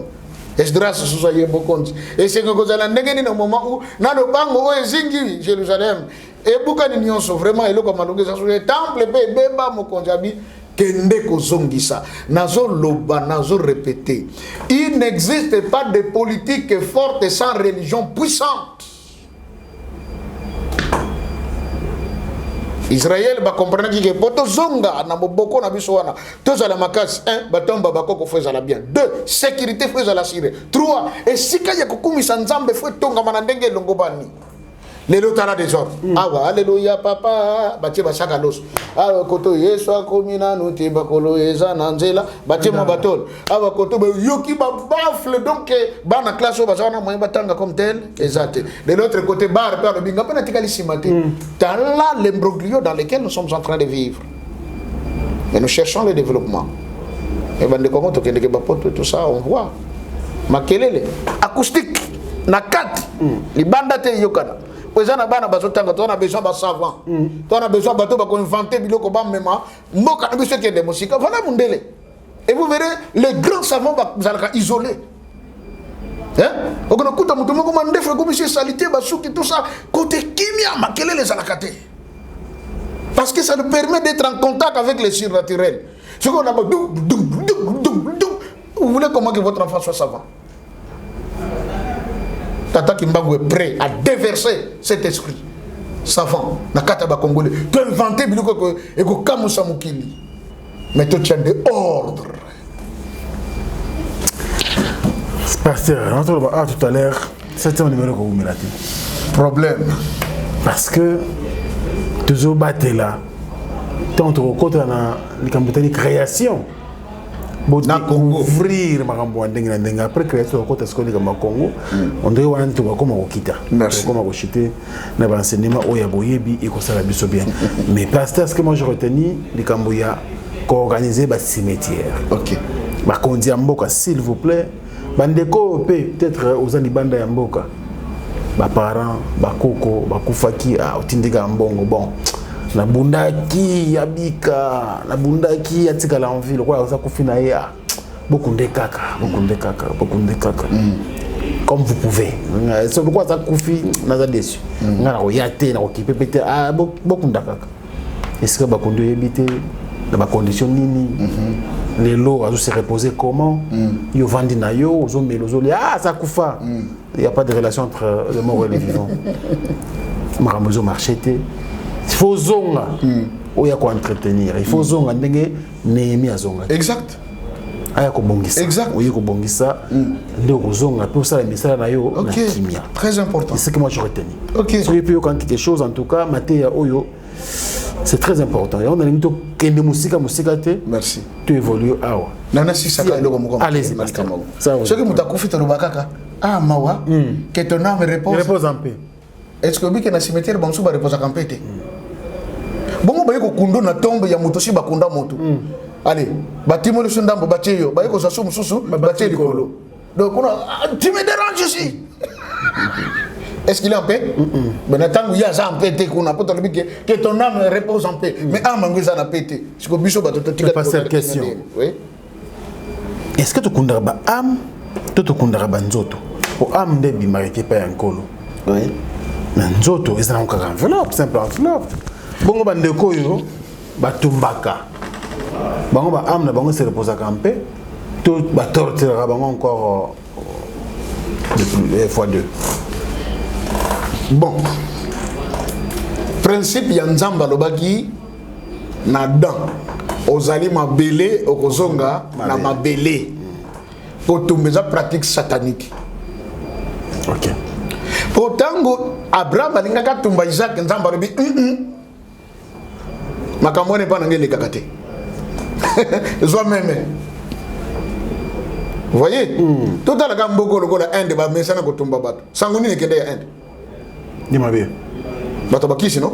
Bondoki bonganga ya grave. Et c'est que ça t'en avant de ça la makambo. C'est clair non? Vous voyez? C'est clair. Mais nzambe ndenga sala Isaac muto fo basani ni bakundaye. Po azama bele fazonga wapi na mabele. Siko to kundaka corps to âme. Le monde spirituel est tellement compliqué. Au ce qui te connaît que ba âme, tango bateau ba kena convoquer ba cimetière na ba cimetière. Ba ko ta en contact na bateau na ndengeni. Poser un vrai comme de tiki kuna. OK, mais il y a que ça na cimetière qu'on a convoqué pe mutaka bimi ba do solo. Même na Bible ba pe sibiso preuve. Que Saoul tango moni que makambezo simbate a qui ko consulter magicien mais asaki ni a se déguiser ba bate que c'est les rois. Mais magicien a dit bon donc il y a un cimetière. Tant qu'il y a un cimetière, à côté de moi, il y a une tombe, il y a le prophète Samuel. Après, nous invoqué. Sali babisala salana Samuel a bimé. Mais Samuel est chapeau non? C'est Bakondaye. C'est que Samuel est chapeau là. L'âme veille sur le corps parce qu'un jour n'a pas mystère ensemble. Na Ézéchiel 37 balobi na mona ki valé ya mikuwa ko kauka mais Ézéchiel parle prophétise abando sakola dia le mikuwa allez bola ta misuni la ta allez bané rekota allez poso atala be batu allez appelle les vents des quatre coins tango a souffler brou bateli Ézéchiel a dit c'était une grande armée de l'Éternel. Moi makamago on ne peut pas blaguer dans le oui. C'est un sacrilège. C'est un ancêtre. Dès que Moutouché a confié, à combien d'ancêtres? Attends, j'ai bébé. À combien d'ancêtres? Il y a combien d'ancêtres? Bonjour, je vais vous présenter le cimetière. C'est ici qu'on enterrait tous nos ancêtres. Non, on avance enterrer nos vieux et puis il y avait des bébés. On dit toujours tous nos ancêtres. Parce qu'ils ont vécu avant nous et nous avons suivi. Il faut du respect pour eux. Pour biso otozana bon moitozala bien. Ces choses étaient dans l'église. En tout cas, bakobengano. C'est on a maté à boui, bakano mbang. Monsieur Zagaga. Frère, nzamba zana ikamoko ngasala munene. Bazo sengo pe s'offrande moko fait toucher mon thème naï. Là nous sommes très forts. Vous comprenez? Offrande moko ya mutuya. Ya mutuya pour nzambe pendant pas mboni pesa la ya mutuya. Siko eloko pena kama tango pe offrande me pesa maga. Combien de choses c'est compliqué. Alors, Bandeko, je pense le pasteur est trop clair. Biloko Mibale, pour le numéro 7, 70 ans à Boumba Bana Israël, deuxième, je crois, deuxième esclavagisme. À Babylone. À Babylone. Voilà. Là, il faut bien préciser parce que Bandeko Bana va question belé. Papa Simon qui manque un an pour 70 ans en octobre, année 2021. Alors, il y a toujours ça, il y a Makambo, Union Soyo, ils allaient 7e numéro. Ils allaient avoir une coïncidence, mon coco a comprendre. Mais je vais te éviter. Il faut permettre qu'ils allaient bien.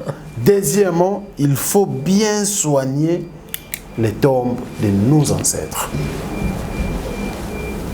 Allez plus négligé. Ça, il faut bien préciser. Sinon, ils allaient par exemple Babiloko yo les gars ils n'ont comprendre bien mais basculer. Toujours comprendre qu'est-ce qui se passe, famille la biso zalaki nango bien. Mais tout le monde famille panzani. Oyo kuna makambo simbate ngai pe côté mobulu te c'est que bandoki Afrique. Nous en Afrique ne bakunda ki mutu bien. C'est ça la vérité. C'est ça la vérité. Il faut qu'on a monté bien. Joseph, fils de Jacob. L'Éternel vous suscitera un prophète qui vous fera sortir de ce pays. Mais lorsque le moment là viendra et que vous sortirez de ce pays, amenez mes ossements. Vous avez dit, papa Stéphane, tant que Israël, dans le désert durant les 40 ans. bazala kaka na mutu moko atikala ne koloba ni o ni ate andimaki nyonso Joseph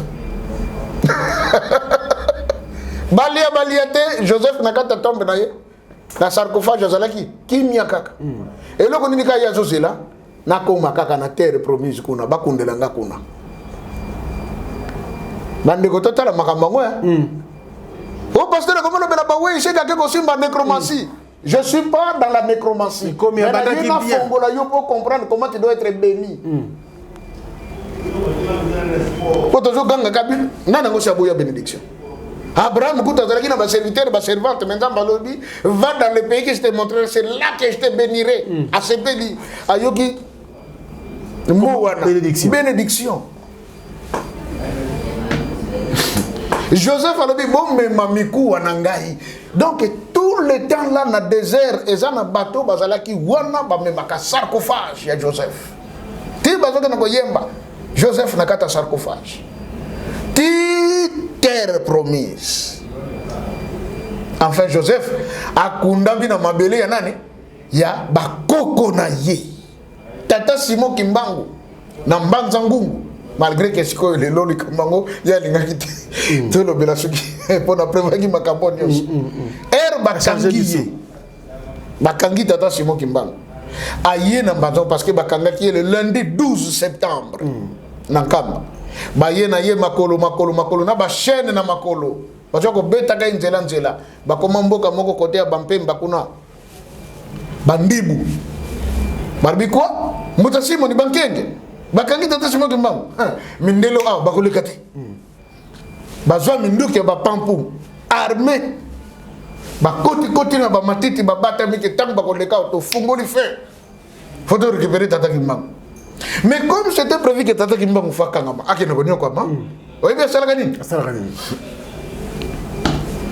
atermishi d'abord boy po bango mano c'est la monile kota magamoto tanga ko Josué atelemisa Kimoi et magi de ko Josué tata Kimbangu atelemisa moi na 1921 et zalaki na 17h a ramener ngo na midi batona bazana bazamba et puis asali nini apesi bango bongi balani alibeye ko leka wana na ba chaîne na makolo basambisie na Mbanza Ngungu le 3 octobre na lakisa ki photo awa et comme condamné à mort tout ça baki ko sala croix batia tata Simon Kimbangu na croix muto santé taka pona croix wana tango ko elie boy e kata ye le colonel katani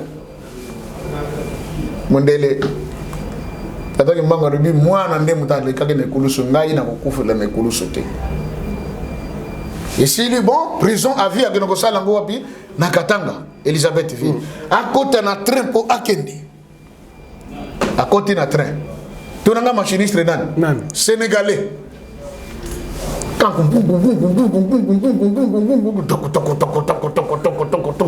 à ta vitesse boy train sokende te andingi sa tabo rien kaka oh hebu train berja bia lokona sa mutu ndekono mutu mwindi donc ko mutu parma allez ngai moko na côté berja côté ningi sa boy rien baye Kimbangu train sokende te shiko ndenge nini abi ngai na kolongwa wa te soki na moni bana na ngai te que mes enfants viennent na sora na bango bongo nga na kolongwa wa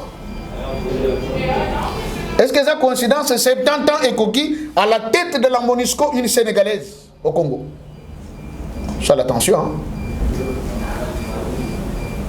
Tout ça l'attention en 1921 Moutazalaki Moutou ya machine sénégalais en 2021 Moutou ya machine ya communauté internationale na armée na bango za na mboka na biso sénégalaise la nzambe coïncidence ezalakate tout c'est fait c'est déjà programmé Nesika balobi bon lokola le petit Daniel Charles qui sont lequel est avec toi ici pour bakanga qui est le même jour na papa Simon baké ko maman Mouilou baké ko na papa Dialungana qui n'avait que 5 ans na papa Dangenda qui n'avait que 3 ans ba yé na bango na Mbanza Ngungu papa Simon Kimbangu azui maman Mouilou azui na bana ne misato allez ba bendani quelque part ce que ça na gare ya Mbanza Ngungu ya train ozo pusana na likolo kokuta station moko za kana soki ya Kobil na se nango kuna 3 baoba ezalaka wana 3 baoba wana ebotaki esika o tata Simon Kimbangu asololaka na bana ne misato baoba ebota do baoba wana so daté de 1921 tile eza wana bato bakena ko sambela ne sika wana tango sololi na bango apesi ba instruction mwini ngai nazokende lingomba na maboko na yo bato baka Kimbanga tika lingomba te lingomba na maboko nani ya mama Mwilu tata Simon Kimbanga azalaka na nzete moko babenga ngo mvoila lulendo hein le bâton du pouvoir et puis ça be clair lokola neti kake tangu ya zokende atika kango et pas ya tata moko oh mon Dieu comment le nom m'échappe tata wana yé mutazalaka témoin un certain 18 au 19 mars de 1921 tangu likolo efungwa maka robe ya pembe huta likolo ekitelaka tata Simon Kimbangu pe voix elobi ke kobanda lelo oyo komi nkamba Yerusalem ya sika tata wana mutatikala kana nzete wana Algérie yango bana ko bomba ngo ko couvrir ba kisi mindele ba ko repérer il faut pas que nous zongo voilà wana kimaka ekeko bomba enfin mama Mwilu tata na zongisha kimvwana na maboko ya mama Mwilu izaka kumvola voilà wana mama Mwilu tango azwaki yango a conduire musala ya tata Nzambe azalaki mutaliboso apesaki ba carte ya ba pasteur na lingomba église kimbangiste mutaliboso adiati ko introduire des pasteurs au sein de l'église kimbangiste c'est mama Mwilu qui a wanga njitani nde instruction zwaka mukolo wana tango bazo sola la place za banzeta baoba lingomba na tiki pa na yo bongisa makambo nyonso ndenge to yokanaki mais Joseph oyo tango kokola donc papa d'Angenda qui n'avait que 3 ans il n'a yende kopesa makambo nyonso vous voyez alors bi yo ki solo kele yo na koko na yo kinzembo bino bokeno kosala prison na bino na boma bite bokokedele kuna bo bando kokangela nga milimo ya bakoko na bino ezoteka mezo kende na nzela mai mabomba mebeleza l'église kimbangiste ndeko bulumba yo le baki pasteur mais il faut quand même des références est-ce que les livres sont écrits il y en a plein na musée bakoko ça va livre on est belé wana papa qui soroki la zana 7 ans okoki na boma na koko no kinzembo bokanga milimo nyonso wana oyo bakoko na bino bazoteka maka bazokende o babato tango yaka mpaka na ngai na matadi e bano yaka na marchandise te e yepe na milimo e rezonga pe ezongi na milimo. J'ai connu un papa qui s'appelait papa Eric azaki marin alors bana ngaki na États-Unis d'Amérique à côté un restaurant moko bo amela café akuta bato moko ba forme compliquée ba zolo mina imato oh bato ndenge moto moko se mais toi tu fais quoi ici?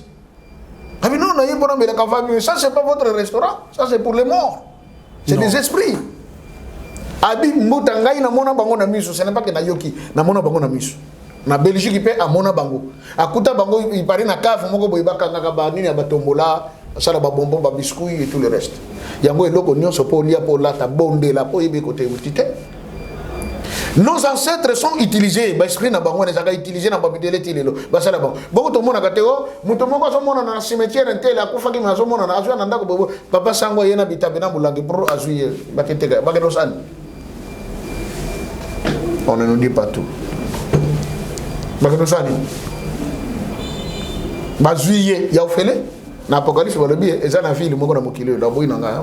Bayi bakona koteka na miku na milimo ya batu. Les âmes. Commerce, il y a âme, il y a bateau. L'Apocalypse, c'est comment? Oui, c'est écrit. La grande Babylone. Et que c'est livré dans le commerce, il y a âme. Âme, il y a bateau, papa, c'est mal. Il y a un peu de choses qui sont donc, au tel n'a pas dit, mais tu vois, je ne sais pas, attaque qui âme. Prie âme, mais ça me mais seulement, l'homme qui m'a dit, passé. Hezoya, âme, on a mutago ya kokota nanda kwana. Yo mutatonga kia koko tika. Vous voyez? Et c'est sûr. Oui, mais ils sont des prisonniers. Et ils ont des principes baliés à Mungwate. Les pasteurs sont dit qu'à Fouta Yambagan de Komoka Outake Quater. oyo akufa soki na Kisangani ayeko bima na Équateur tout baya nga na kufa kala mais na ayeko bima na Équateur na bima ki kuna parce que bon batika ki mo passe na lia ki mungu après na ayeko bima quelqu'un qui est venu de chez le mort mais qui était vivant bato ba mona ki après c'était bon na makambo kuna ndenge zalaka après on nous dit non les morts sont morts l'église qui mbangiste pasteur moko boya entre Kimpese ou Lukala moi je na ye bakunda ye des années après azongi na minute tozolo bazala kakuna acha azonga oui basala na même émission na raterki balagis azonga nanda mais bakunda ka yakufa bakunda mobala akutamaka na kamba mama azonga et puis alobi na zongi eloko toyeli toyeko avertir batu tata Simon Kimbangu ngani acha pesi ordre kuna bakoli nyonso ça déjà kokangama etikalika beta siffler pour batu to baya elle a dit papa Simon Kimbangu Kiangani. Mon père qui est déjà décédé, que j'ai vu 3 fois, il me l'a dit, mon fils, qu'on a toza, tata Simon qui manque un tozo, c'est la paix, ça ordre, tozo ya. Et tout me gozala. On voit que gozala. Au tel que nous tolia ka pedon boye. Ce que tozo ngi papa stéma. C'est que na banzangu, papa Simon, alobi na maman mouille. Alobi na papa qui solokele. Na papa de lunga na lobi ne boye. De lunga. Tika ba mindele babosa na yo. Lokolo za na kamwana na ngaite. Yo za gardien de la cité sainte. Okoke de nulle part. Okozala wana. Batela ka Yerusalem yasika. Mais koke de classe te. Comme kate on a kende classe na ke kotanga na ke ko yekon. Mais loko ko kamo papa stemai. Papa de lungana atangate.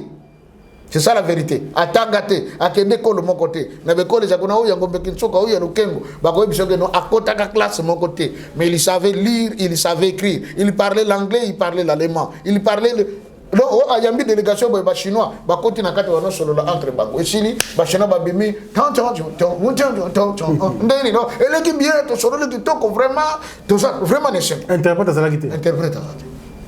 Ba allemand ba le to solo le bien, interprète ça. Ba français to solo le très bien, interprète ça. Et il fit un bon couturier. Et c'est lui qui a écrit la quasi-totalité des livres de la doctrine kimbanguisme.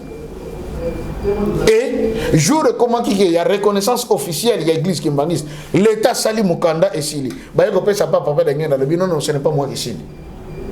Oh, mais c'est qui? Ah bon, on voit monsieur qui sur le cœur. Non, c'est pas nous. Amenez ce document en Kamba que papa Mfumambanza signe, papa de Lungana. Oh, bato babitu non. Papa de Ngena Mutata Sakalingo parce que comme il y a Mukanda, papa Mfumambanza a signé. Mais il n'avait pas compris. On a dit l'église de Jésus-Christ. Et c'est encore yes, et c'est l'église naïe. Tu connais le pas que ça y a eu mutu son passé mikanda. Peut-être dans le numéro 8 est-ce que tu connais la tata de Lungana. Papa c'était moi dans le bakili kamboyo. Et vraiment c'est trop mystique. Donc c'est papa de Lungana. Babi mukanda wana ye mutu akosigné. Oui, et le document délivré par les colons belges, signé par Dialungana qui a gagné Salomon. Mais qui était le chef spirituel de l'église? Papa Dangena. Mais qui signe le document? Il y a un soroba. Le pango yayo, Moutoumousso a signé certificat d'enregistrement. Et c'est la gâté, c'est que le pango, et c'est Moutou a signé certificat d'enregistrement. L'église de Jésus-Christ est sur la terre par son envoyé spécial, Simon Kimbangu. L'église de Jésus-Christ. Tant que le bigo papa de Lungana c'est le Christ. Ah, en tout cas Kimbanguiste bato vraiment. Ata fanatisme ngwe zalaka. Na découvrir le logo moko, je pense que tant que lobé la siko naissance wana. Ah, ça va troubler encore les gens. Création. Non, tout ça quand on a un mystère de la divinité. Oui, bitala, même na tana ça qui n'a rêvé, je vous dis, na teya makambo ya la divinité hein, mais pas comme je l'ai dit aujourd'hui. Talana depuis ton bandit numéro 2. Pour numéro 1, il y a l'introduction générale. Oui. Mais depuis ton bandit numéro 2, l'autre commune à 7e. Donc ça fait 6 numéros. Oui. Donc ça c'est un mystère de la divinité. Bonzambe. Un grand enseignement. Nakata Bonzambe, on a faire découvrir Bissolelo, Magamba 70 ans. Vous voyez, au 7e numéro, et il nous donne une leçon pour entretenir la tombe. Leçon à retenir, moi je pense que la réaction à Bino Kossala Bisso vraiment bien pour entamer directement 8e numéro pour n'en être au fond à Massiko parce que ah ouais ils avaient prévité et il y a boyé bon mais bon je crois vous comprendre que c'était aussi hyper important tout le Benamakambo Oyo autolobéli dans le 7e numéro et puis coïncidence sur les salami je crois bien beaucoup réagir bien sûr dans les commentaires dans les messages nous les pasteurs comme d'habitude ils ont affiché yanga iboye bien déjà et ba question yokoya dans le 8e numéro tout ça l'effort parce que l'autre une belle question ne non plus mais dans le 8e numéro tout ça moins effort ne fait que 5 minutes tu y ba pasteur dans ma temps pour que te poser ma question au Brotine de la Bissou. Alors pasteur avant de prier la clôture je pense si vous avez le roman par rapport à 7e numéro et que ça la Bissou bien. Bon, dans 7e numéro, je sais que Bandeko Honor, c'est la plus de le Kambatata Simo Kimbangu, tout. Bible le dit d'abord, à chaque jour suffit sa peine. Et il est écrit également, marchez selon l'esprit, et vous n'accomplirez pas les désirs de la chair. Dans le but que Makambo n'a pas déjà à Mosuni, déjà à Molimo. Mais, Yemoko Tata Molimo Sant, à l'image de l'élo, tout le Likambo. Vous voyez, parce que nous sommes au chiffre 7. Et il y a ces 70 ans, où il y a octobre, et il y a 40 ans de désert, et c'est depuis le 6 avril 2021. Et Bandaka le 6 avril 1981. Donc, pour le coup, il y a 4400 ans à bout, puis il y a toujours que les écoles de Sika, avant ça, nous devons passer par l'indépendance spirituelle. Tant que vous soyez et le de Sika Tokomona Moyindo comme un élément mondele. Alors Nabandeko c'est vrai Bozela qui est papa Joseph Lelo fala kota biso so mozindo mais nabi ke makambo et interpeller chacun de nous. Oui. C'est très important. Tomoni Tokomona keza na tina parce que vous voyez et j'ai logo kuto na papier nanga awa ce n'est même pas écrit. Et mais il a voulu que nous puissions en parler. Autant que Bandaka to bondelaka. Que monoko za na biso maloba nani yaye.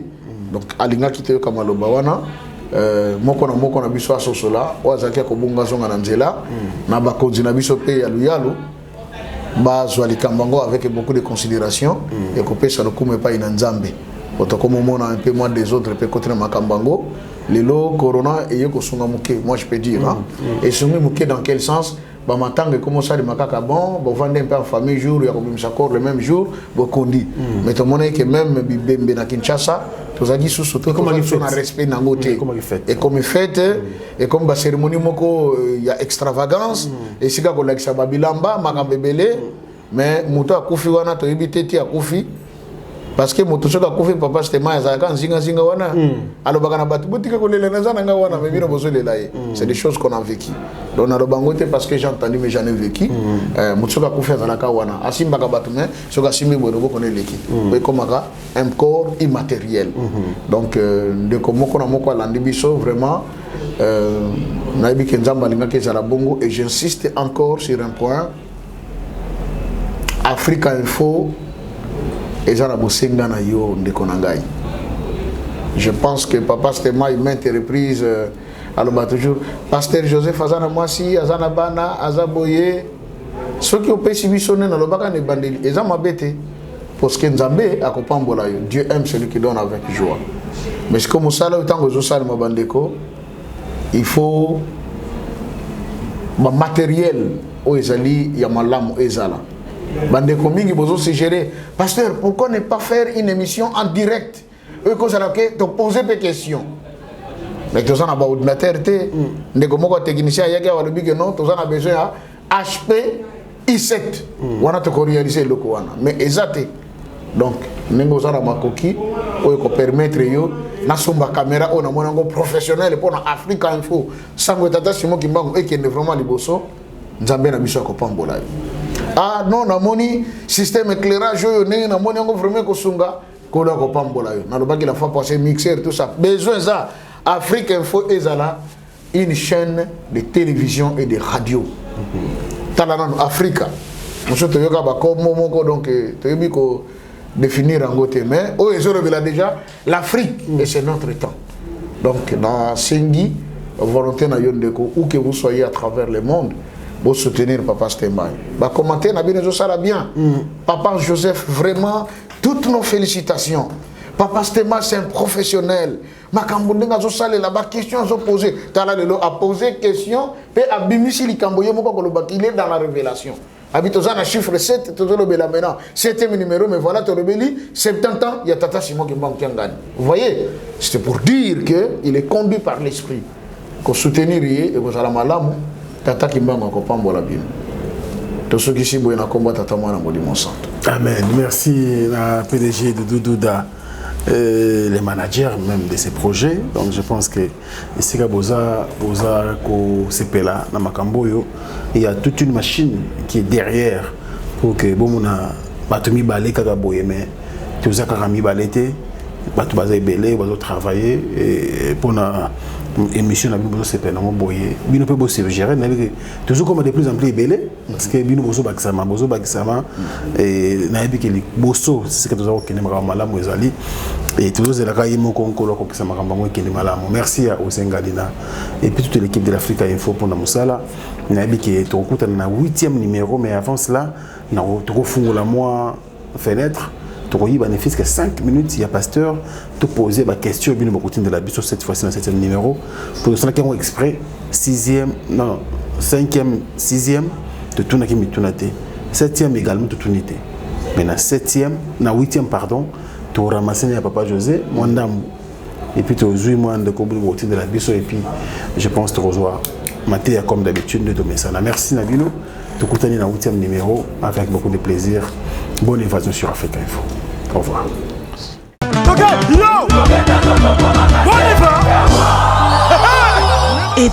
Événement. WS Prod présente le maestro Fabregas, le Métis Noir. Livrera pour la première fois en Europe un grand concert le samedi 13 novembre 2021 à la salle prestigieuse du double mixte à Lyon, Villeurbanne.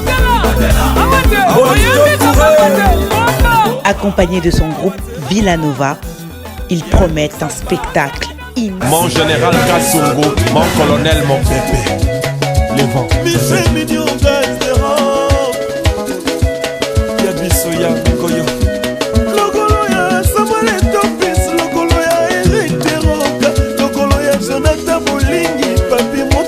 Lodi di garçon.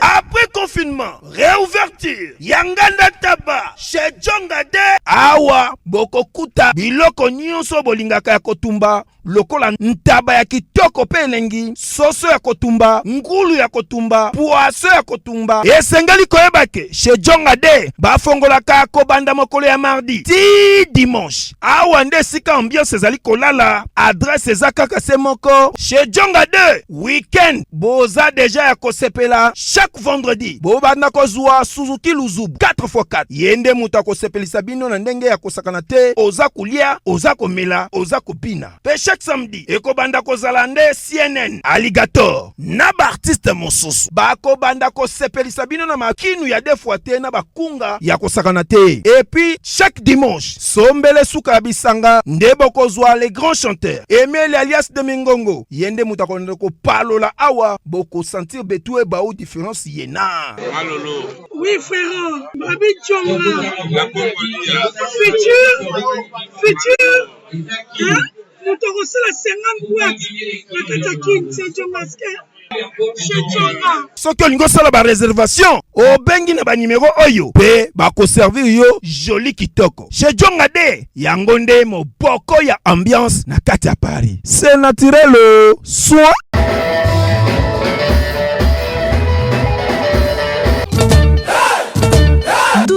Prod présent la star originaire du Congo, le monstre d'amour africain, Félix Wazekwa. Monstre d'amour. Qui signe un grand retour sur la scène européenne après 10 ans d'absence.